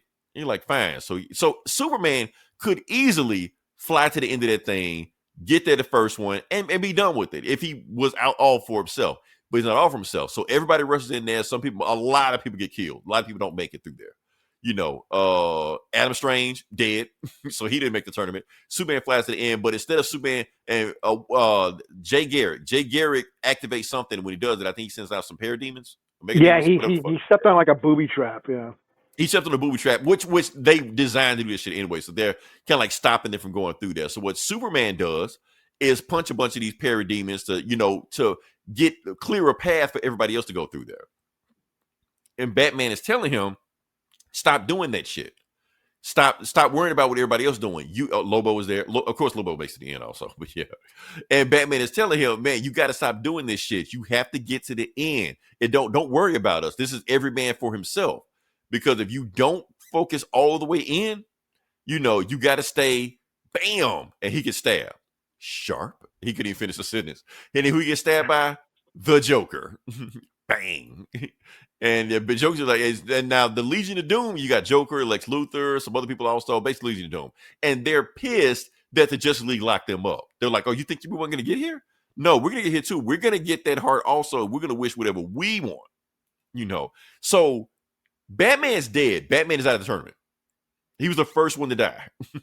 And, you know, Batman's like, promise me you'll go. And he gurgling and shit like that, dead like that. Like, damn. So Superman realized if he holds back, this is what's going to happen. So now he's on the mind frame. Okay, I'm going to go all out. So the supervillains make through there pretty easy. And Superman like, fuck that. So Superman is actually like the last one to go to the end because he was trying to make sure everybody else got through there. And that's a little panel of everybody. There's basically everybody's in the tournament right now. That's so, the tournament, yeah. That's the tournament right there. So yeah. All right. So and we get to the end. Oh, and then the Apocalypse tournament just like, oh, you think that's all we're gonna throw at you? No, we got more people in the tournament gonna show up. And who else shows up in the tournament? The absolute universe people. Yep. Absolute Batman, Superman, Wonder Woman. So they're gonna join the tournament too. Yeah. Yep. And then the voice that's going on right now is saying like that. Well, sorry to tell you that. Oh, the Apocalypse Heart is talking. It's like, I'm sorry to tell you this, but none of y'all are gonna win. Not even the absolute people are gonna win. You want to know why? Because I rigged the tournament. Because there's another player on the tournament, Darkseid, but you just see a shadow of Darkseid, and the shadow was emitting from Booster Gold. Booster Gold is Darkseid. Yeah, he either knows it or he don't know it. I don't know because he's been stuck in that universe so long. I don't think he does. he might not because he's a dumbass. He don't know. But the point is, basically, when Booster Gold jumped from the dark dimension back to the regular universe, basically Darkseid hits the ride. So he's going to do it so to become a guy. And if he takes over, well, everybody's fucked. So yeah, that's it. So choose your weapons. So basically, that's the whole tournament. It's like that. Then they show a list of the tournament, and there's only one name scratched out of the tournament so far: Batman. Yep. He's the only one that didn't make it. So yeah, that's terrible. So yeah, so everybody thought, you know what, Batman? I'm sorry, you know what, Eli? It don't count because Batman didn't have prep time. No, actually, he did have prep time. He had a whole week. I just like you said. You know what? You know what, Batman? I mean, Eli. I like that. Like I'm gonna yell at you. Like I'm imagining you're Batman right now. Hey, Superman. I mean, Leroy. Oh, we get confused with this show sometimes, but that's what's saying right now. So, what do I think about this? This is a great concept. It's another crisis. We know another crisis coming, but at the same time, it's a great concept. But at the same time, Eli, we know they stole this concept. This is a Shonen Jump manga tournament. We've seen like a million of these. Yeah. So, it's just Battle World or Secret Wars or whatever. Yeah. That is true. Not Battle World. What is that? Contest of Champions? With Marvel, like back in the 80s? Yeah.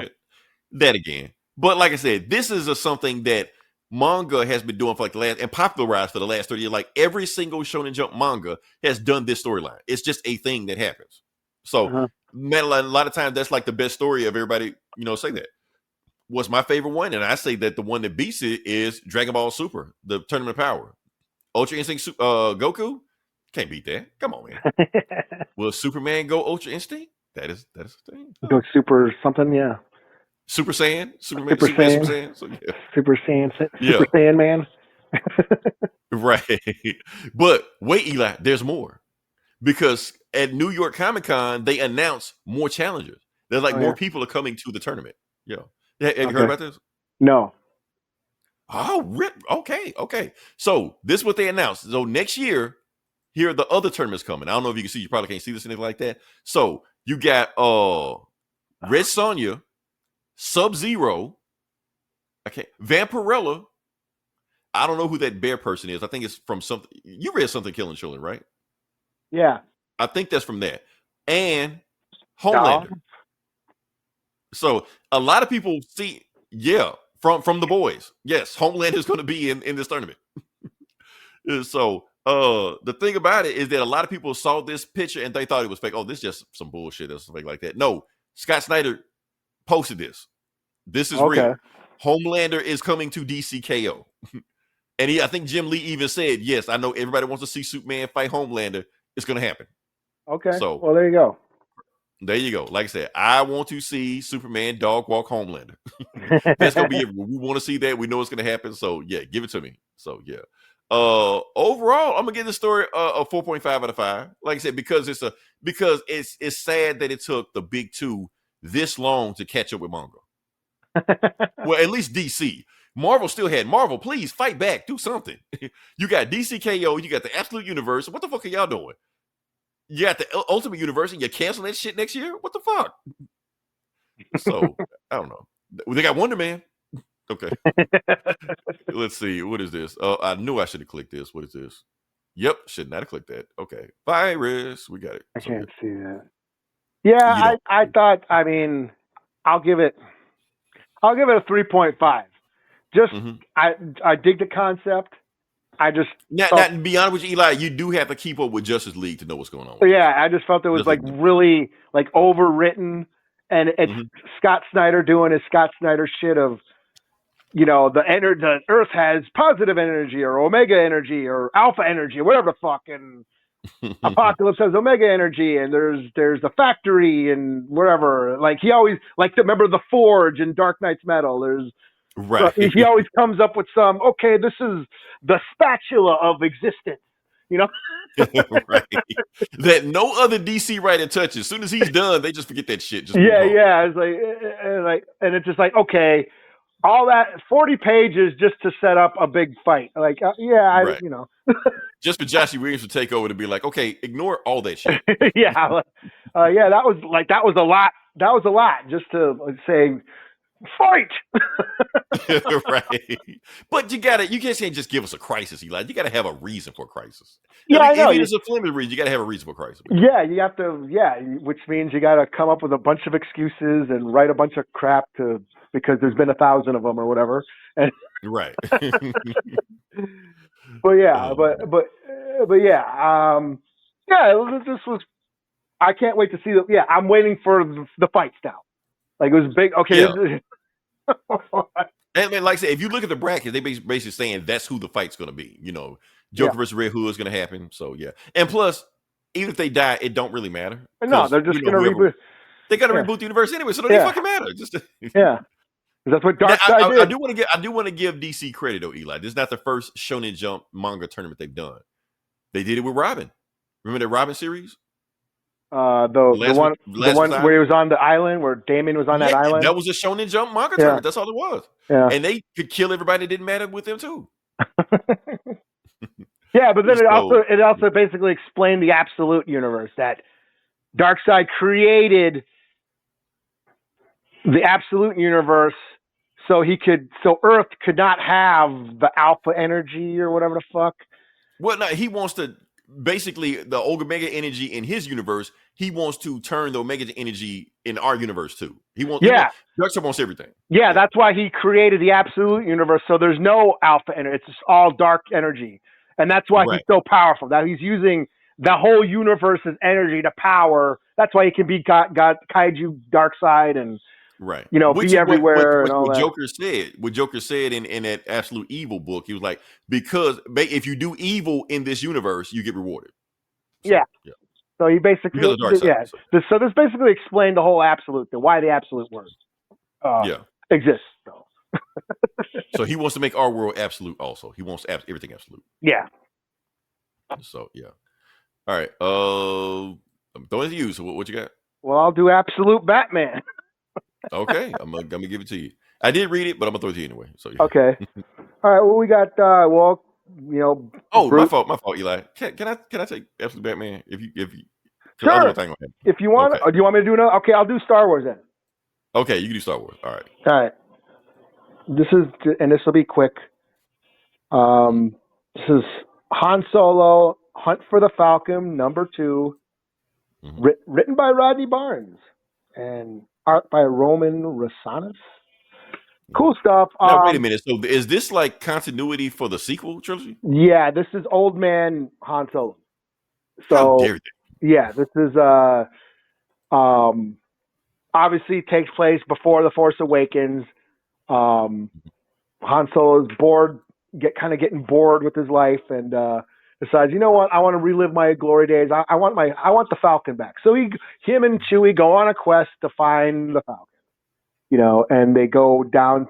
You know, he's got to go back to Kashyyyk and get Chewie, who's married to Mala. So holiday special is canon now. Life Day, okay. Yeah. So because he mentions Mala and all that shit, and so they basically they're Chewie and Han are searching for the Falcon, and they end up finding this like swindler who had cheated them, and they say, oh, I know where it's at. It's at this one. These one guys know they're these gamblers on this one planet will know, and then he takes them to that planet, and of course they're having a card game, and like, oh shit, that's that guy who owes us money, and they try to shoot him, but then there's a big old the fucking cops or the space cops show up, and the guy or the alien that owes money basically says, hey, those guys are illegal gamblers and they're criminals, and basically rats them out, and then there's a big old shootout, and Han and Chewie escape with those gamblers that they were looking for, and basically, okay, we're going to team up with you guys, and you know, if you want that guy who they kidnapped before that owes them money, you know, we'll take you to him, but start talking. I want my ship back, basically. And that's kind of where it ends. It's just, you know, Han and Chewie doing dirt gangster shit, only they're old, you know, looking for the Falcon, going through the criminal underworld, you know. Because Force Awakens opened up with them finding the Falcon, but yeah. So we know where the Falcon is. It's on what's that planet? Jakku. Yeah, that's where it's at. Okay. Ray Kit gets it, but yeah, it's just fun start. It's just Han Solo doing, you know, space dirt, you know, Western criminal. I just find it interesting. They're doing sequel lore. They act like they're scared to do it. Yeah. No, they have like the Kylo Ren books that I dropped that one, but they do some from time. The Poe Dameron, they do. They have some sequel books here and there. But I was just bored. Like, I'll check this one out. It's you know, Han Solo, and you know, he's always fun. He represents, you know, the gangster outlaw side of Star Wars. So yeah, I'll give it a 3 out of 5. It's fine. Nice. Okay. Let me see if I got. Oh no, throw that back in there. Okay. No, throw that back in there. All right. So while you're doing that, I should have set this up. All right. So now we're going to do Absolute Batman. And no, he doesn't show up in. This is not a DC KO tie-in, anything like that. This just Absolute. That's what they're doing. All right. So let me see. This book has been getting a lot of buzz. I mean, like I said, I guess it's the debut of Absolute Catwoman, but not really the debut because Selena been all through these books. Yeah. But we haven't seen Absolute Catwoman yet. Even though technically she debuted last issue, but now she's here now. So yeah. So we're gonna talk about this. This is fine when Batman meets Absolute Catwoman, and we're gonna see what their relationship is and what she's like in this universe. And there's some other people that show up in this book also. We're gonna get to it. So yeah. Hold on, I forgot to do the thing. There you go. Is it there? It is there. Absolute Batman. There you go. All right. So book starts off with, get that out the way. All right. Got too much going on. Okay. Yeah. So the book starts off with a flashback between Bruce and Selena. They're basically saving money up to get a house and stuff like that. And you got Batman's big girl. And then you got in the last issue, just like we had, Catwoman captured Alfred, and she like got him chained up, stuff like that. She's like, "What you doing here?" She's like, I snuck in here anyway. And Alfred don't show, but before Alfred can even say anything, she like chokes the shit out of him. You know, just like bondage type shit and all this stuff like that. She's like leave him alone. So basically Alfred like hates her. He wants her out of here right now. He knows about her. Yeah. Does he know, or he just don't like her, or he actually knows about her? Yeah, it sounds like she's been like whatever that international spy group that Alfred's a part of actually heard of Selena. I didn't catch that part. I thought he just got like bad vibes from her, stuff like that. You know, whatever. So the point is, She like, man, get her the hell out of here. And Batman's like, don't worry, man. I'll handle her. And he does handle her. All night long. All night long, yeah. Now this is different from the main continuity because in the main continuity they leave their mask on. With this they don't care, so they immediately just go to it, and yeah, you just get bound, wow, wow. Like this is very definitely absolute. So yeah, they go to it, and man, Scott Snyder is not holding back. He let him go. And yes, they wake up the next morning, and then they looking at each other's bodies like that, and she sees all the stuff that R.I.P did to him. Like that. Oh, did I tell you I caught up with the book, Eli? Okay, I just assumed since you're reviewing this. Okay, cool. Yeah, so like I said, so he sees us go out. He like, what the fuck happened to you, Bruce? He like, don't, I want to talk about it. And then he looks at the helmet. He like, is that a party animal helmet? Which is the bad guys, that teamed up with Black Mask and all this like that. And she like, I want to talk about it. So basically, whatever they've been up to, they want to talk about it. They just were like, fine. And then they just like, you know what? You want to go on a date? Like, yeah. And yeah, so they go on a date. This is wholesome. And that's gonna be an iconic panel right there. I just love the panel. So yeah. So basically the point is, in the last issue, Batman was saying, I got these dudes. I got this group called the Red Hood that I've told them I don't want anything to do with them. I told them to stand down, but I'm going to tell them that we're going to get back in the mission. We're going to take care of this. So yeah. So we go there, and then the Red Hoods show up. They show like, get the fuck out of here. We want to do with you because you act like you don't want us. Yeah, we don't want you either. So yeah. So yeah, so that's when they started fighting. The Red Hood started fighting and shit like that. And Catwoman pulls out her, Uzi, start blasting people like, whoa. Yeah, we don't do that. We don't do that here. You're like, no, you don't do that here. Besides, they just taking the cat out. So it didn't have. I like how her tail is like the bullets or whatever. Right. It's a bullet clip. Yeah. So they're shooting out there. Meanwhile, one of the Red Hoods got a rocket launcher in there, and Batman clocks him. But before they can shoot the rocket launcher, he just throws Catwoman out the way, and Hulk smashes right into it. Yeah, he's got the Venom shit. Yeah, he's got the Venom in him right now. The Incredible Batman. Yeah. Right, knocks the rocket launcher, shoots it out in the air, knocks him in the. So like that whole Ferris went down, and Catwoman's like, "What the fuck was that?" And he's basically like freaking out, like, me no Batman, all that shit like that. Batman smash. Right. Yeah. So, but he's able to get control. He calms down shit like that, and that's when you get the leader of the Red Hood, who is, bam, Harley Quinn. Absolute Harley Quinn. Yeah. So yeah.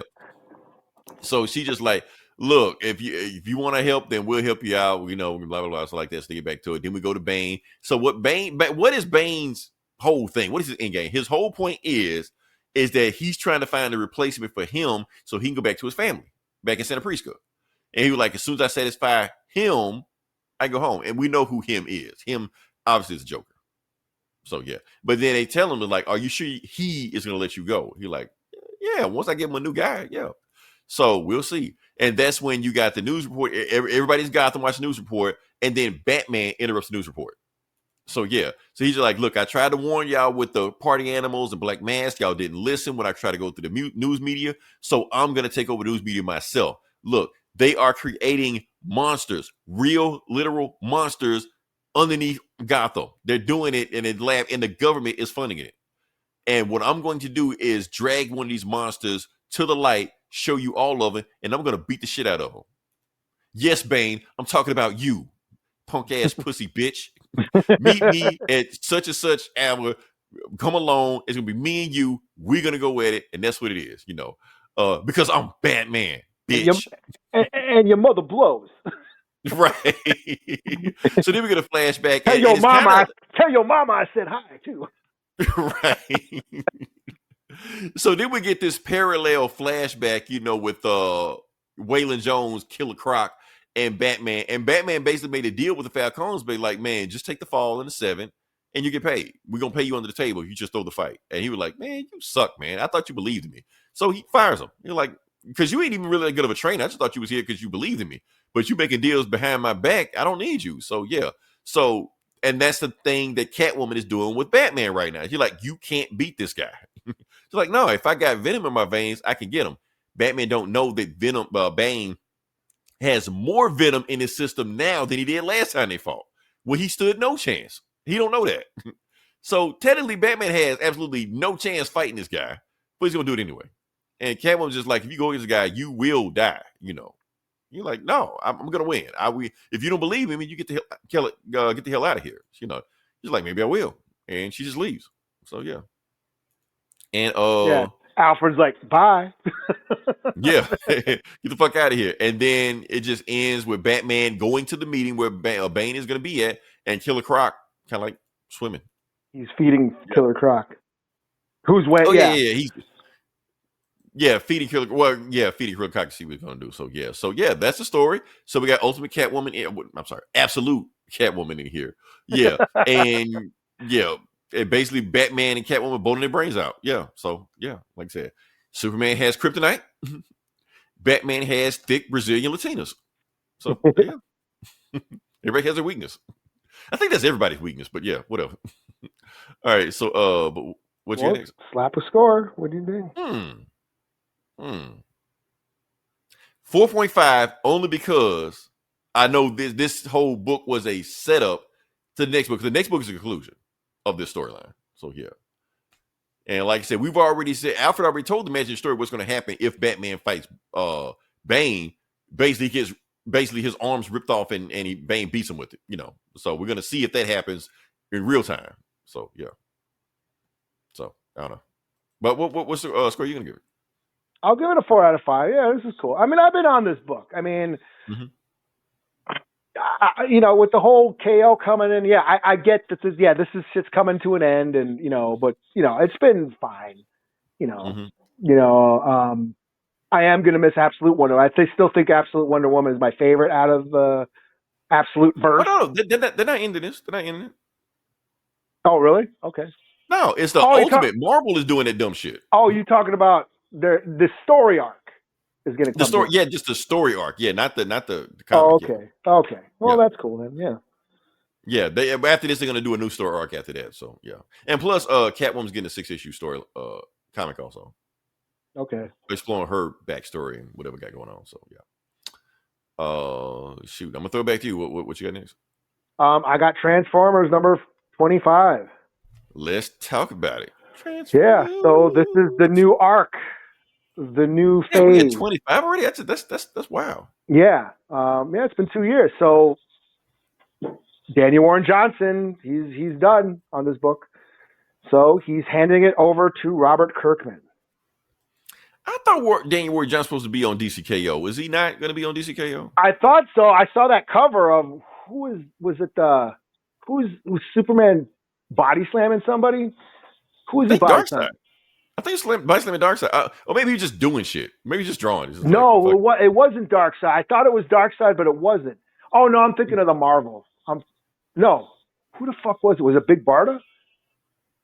No, I don't think it was a woman he was body slamming. It was somebody. It wasn't a body slam. It was what do you call it? It was Darkseid. I'm thinking of another cover. He did another cover where I thought it was somebody with somebody else. I can't remember. But yeah, I know he's doing covers for that. I don't know if he's doing a book. I should find out.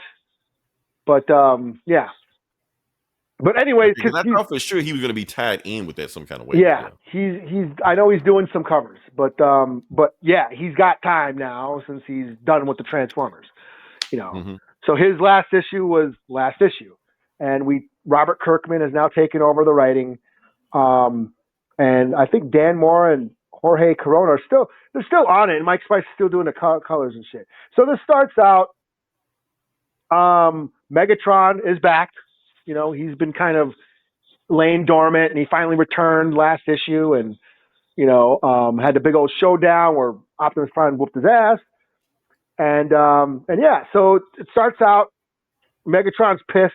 He's pissed at all the Decepticons, calling them weaklings and how much they failed, and they're a bunch. He basically punches Devastator, floors Devastator. And they all break apart because Devastator is like 5 robots into one.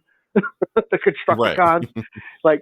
Punches him and then breaks them all apart, and then just lines up all of this, just starts beating the shit out of slapping the shit out of all the Decepticons. Huge failures. You guys suck. How could you You call yourself Decepticons, you call yourselves warriors, blah blah blah blah blah, and you let you let these Autobots, these puny Autobots who were barely together, defeat you and all this shit. And so we're gonna do this right. I'm back to being leader now, and we're finally gonna achieve what we've always wanted, and that is peace. Peace through tyranny. We will crush them until we have no one's against us and all that shit. They're all hell Megatron. So then then it suggests that Starscream, who we thought was dead, his eye turns on. So he's not dead. Oh damn. Yeah, Okay. his eye lights up. So we cut to Chicago. There was a battle in Chicago. And the Autobots are helping clean up, and they're like, "Oh, you guys are good robots." There's a little girl talking to Optimus Prime. "You guys are good robots. Those other robots are mean." He's like, "Oh yes, we're not assholes like those Decepticons." And so they're cleaning up, and then this General Flat, this guy comes up. He's like, "Hey,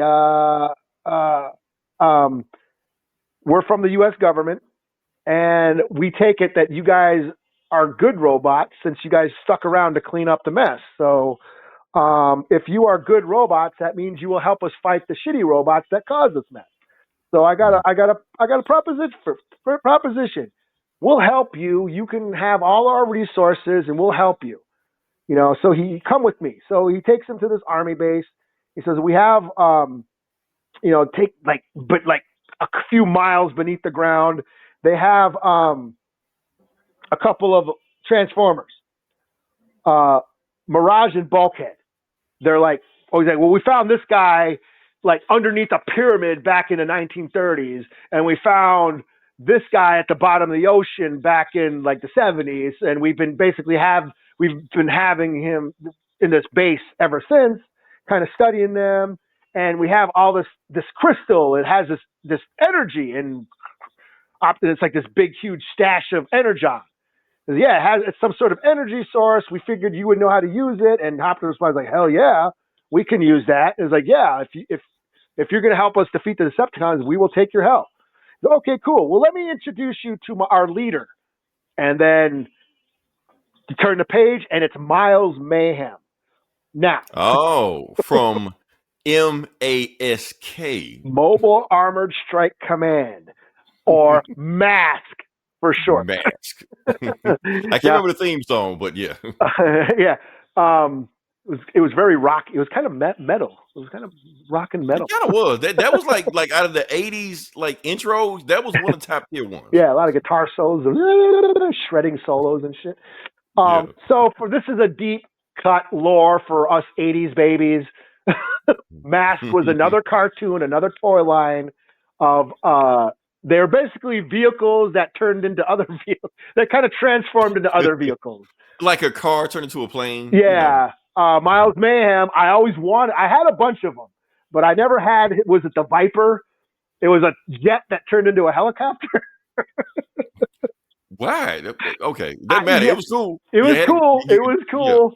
Yeah. Me and my brother, shout out to Fat T, we had between the two of us, we had a bunch of them. We even had the base, that gas station base with the boulder, and yeah, we had a bunch of them. I love these toys and man, now I gotta find Mask on YouTube, man. Yeah, the cartoon and shit.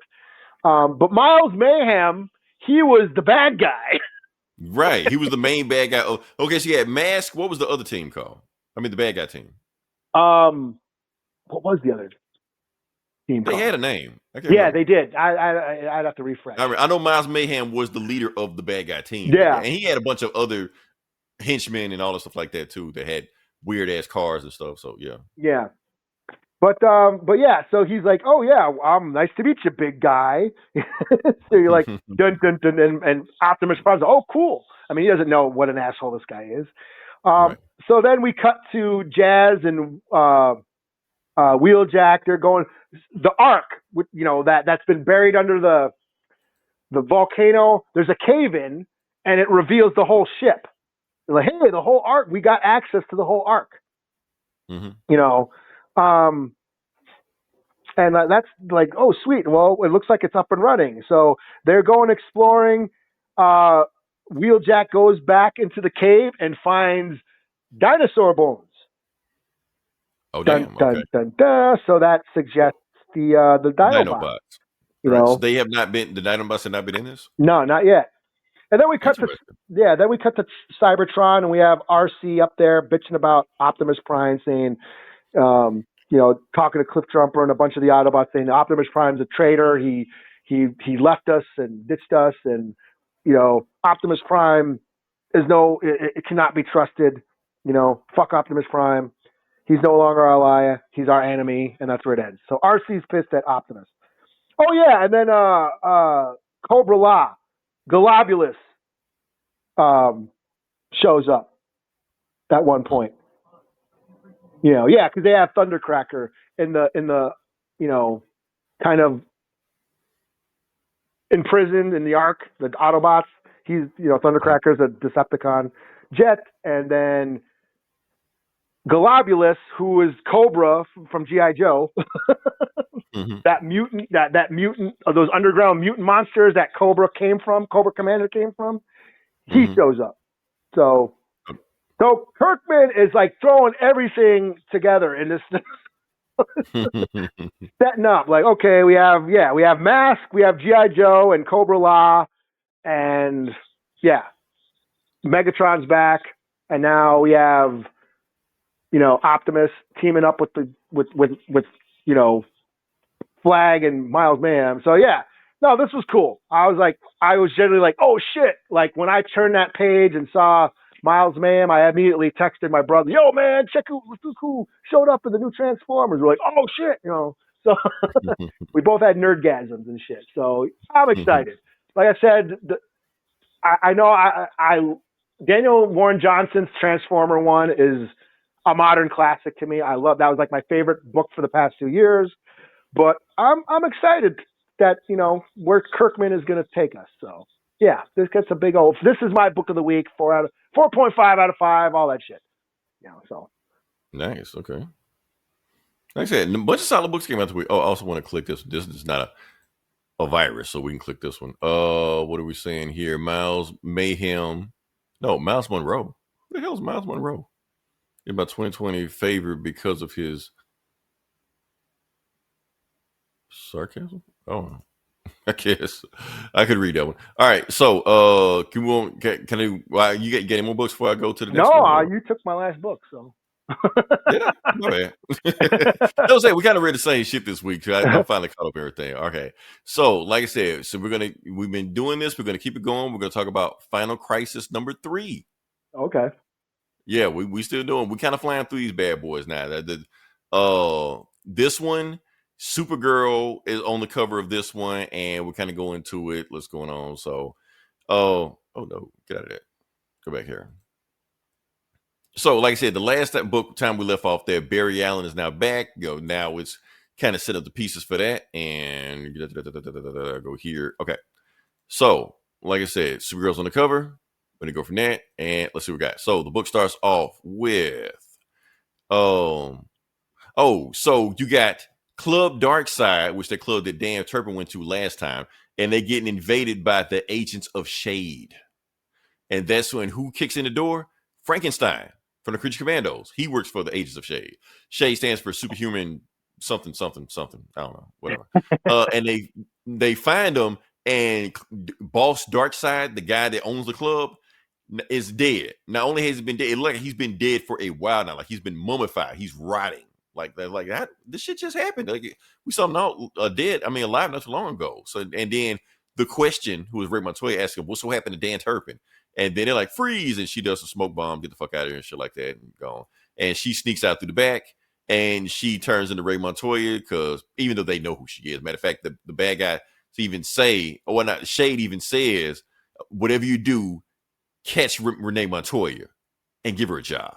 So meanwhile, while they see this big comet hitting the ground, and I think they're looking at the anti-life equation right now in their face right now, but whatever. They keep going there, and something crashes to the ground, and what do they see?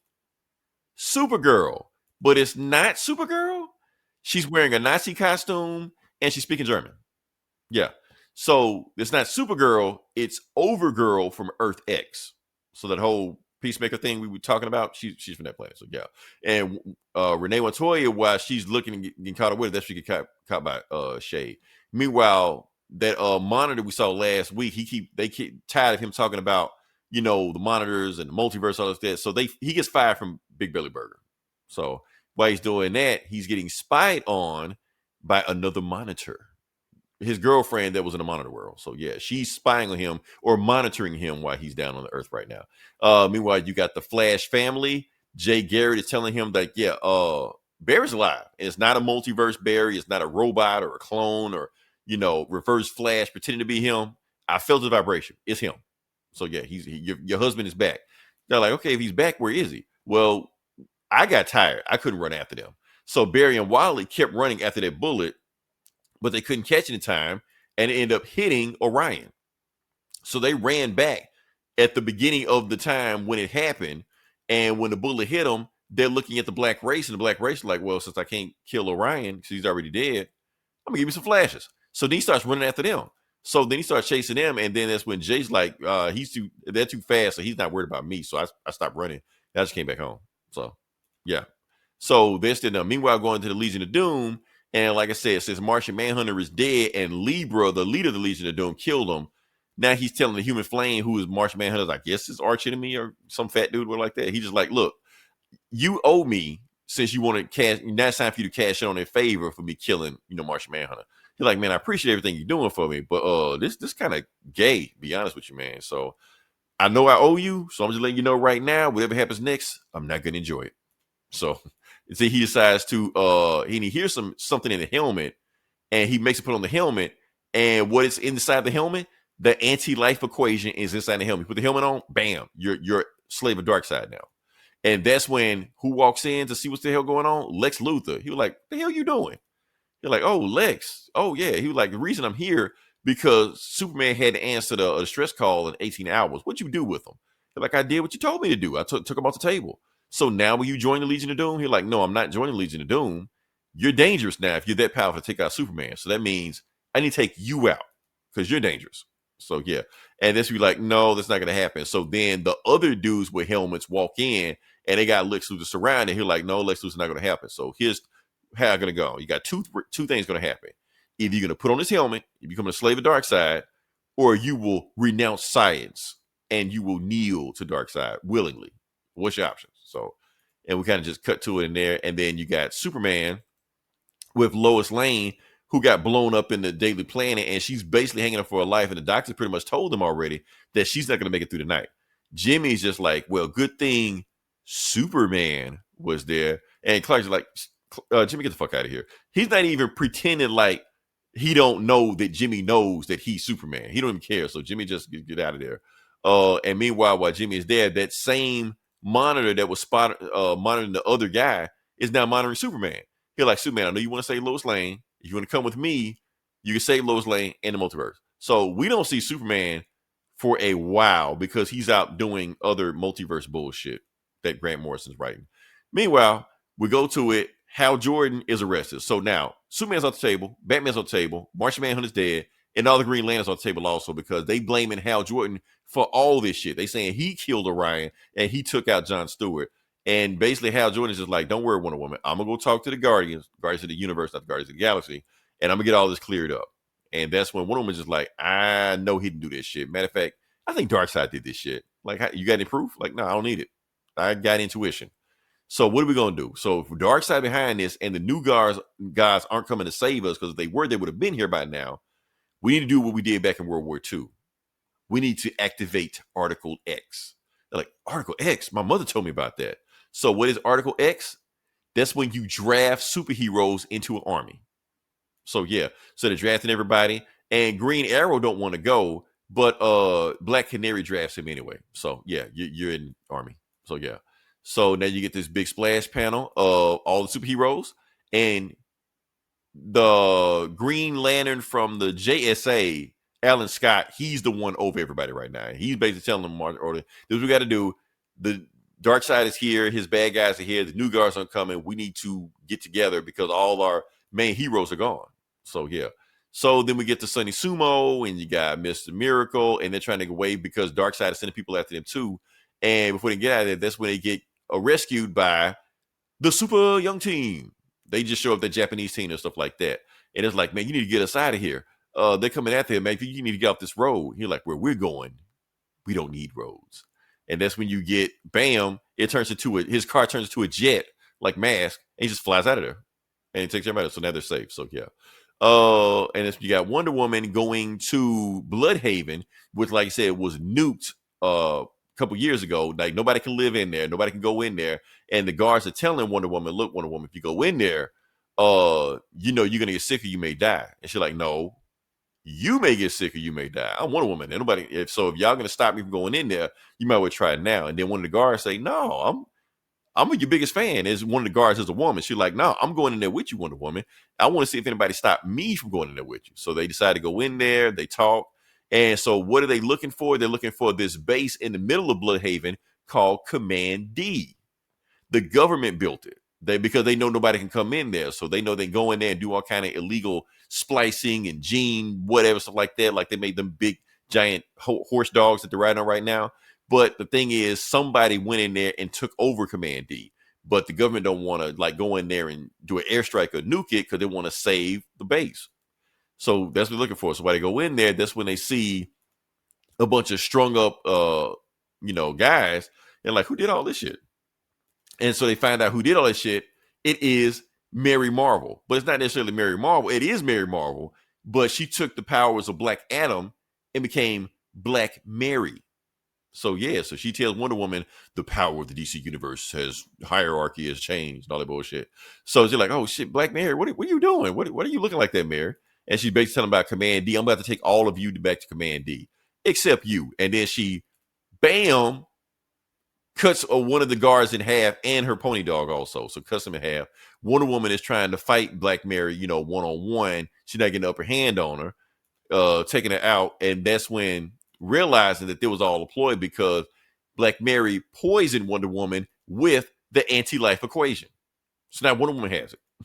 So yeah, so then that's when you got Mr. Terrific talking to Oracle, and they're trying to talk to each other. But the point is that Darkseid's minions have just uploaded the anti-life equation to the internet, and it's open up in an email, and they're trying to stop the email from opening up.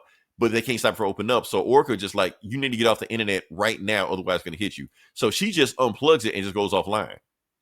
Meanwhile, everybody that's on the internet right now has just got hit with the anti-life equation. Meanwhile, Barry and Wally have ran back a few weeks in the present time past to what we've seen there. And what do they see? The whole world is just fucked up. Everything's gone. Everything's already been controlled because Darkseid has basically taken over weeks from now. And they're being hunted down by who? Wonder Woman, Big Barda, Batwoman, Catwoman, and Giganta. And they worship Darkseid now. To be continued. So, yeah, that's the story. So, like I said, this is kind of starting where everything starts getting fucked up. And did he leave? I think he left. Oh, well, that's cool. This is kind of where everything's starting to get fucked up right now. But like I said, it's going to be better as we go along. So, yeah. Hold on. Oh, Eli, were you gone the whole time? No, I was here. I got kicked out, but I was hanging. Oh, you cool. You were there the whole time. Okay, yeah. Oh, yeah. So that's what's going on in the store right now. So now it's just bleak and blark. So now you got Superman gone, Batman gone, Green Lantern's gone, Martian Manhunter's gone, Wonder Woman's gone. So, yeah. And Darkseid has just uploaded the anti-life equation to everybody on the planet. That's the story. So we're about halfway through now, if that makes any sense. So yeah. But anything else you got or? No, I'm booked out. Just a side note. Mm-hmm. Miles Mayhem. Mm-hmm. That the bad guys unmasked were called Venom. Oh, I knew it. I knew it was something like that. Okay. I thought it was like Viper, but his ship was called the Viper. Right. I knew it was but something they had with like a V. snake themes or something like that. So yeah. Yeah, and it's like it's an acronym for Vicious Evil Network of Mayhem. Because of Miles Mayhem. Yeah. Yeah. Cool. Mask and Mayhem. I'm sorry, Mask and Venom. Okay, yeah. Yep, Mask and Venom. Okay. Man, Eli, this was a long show.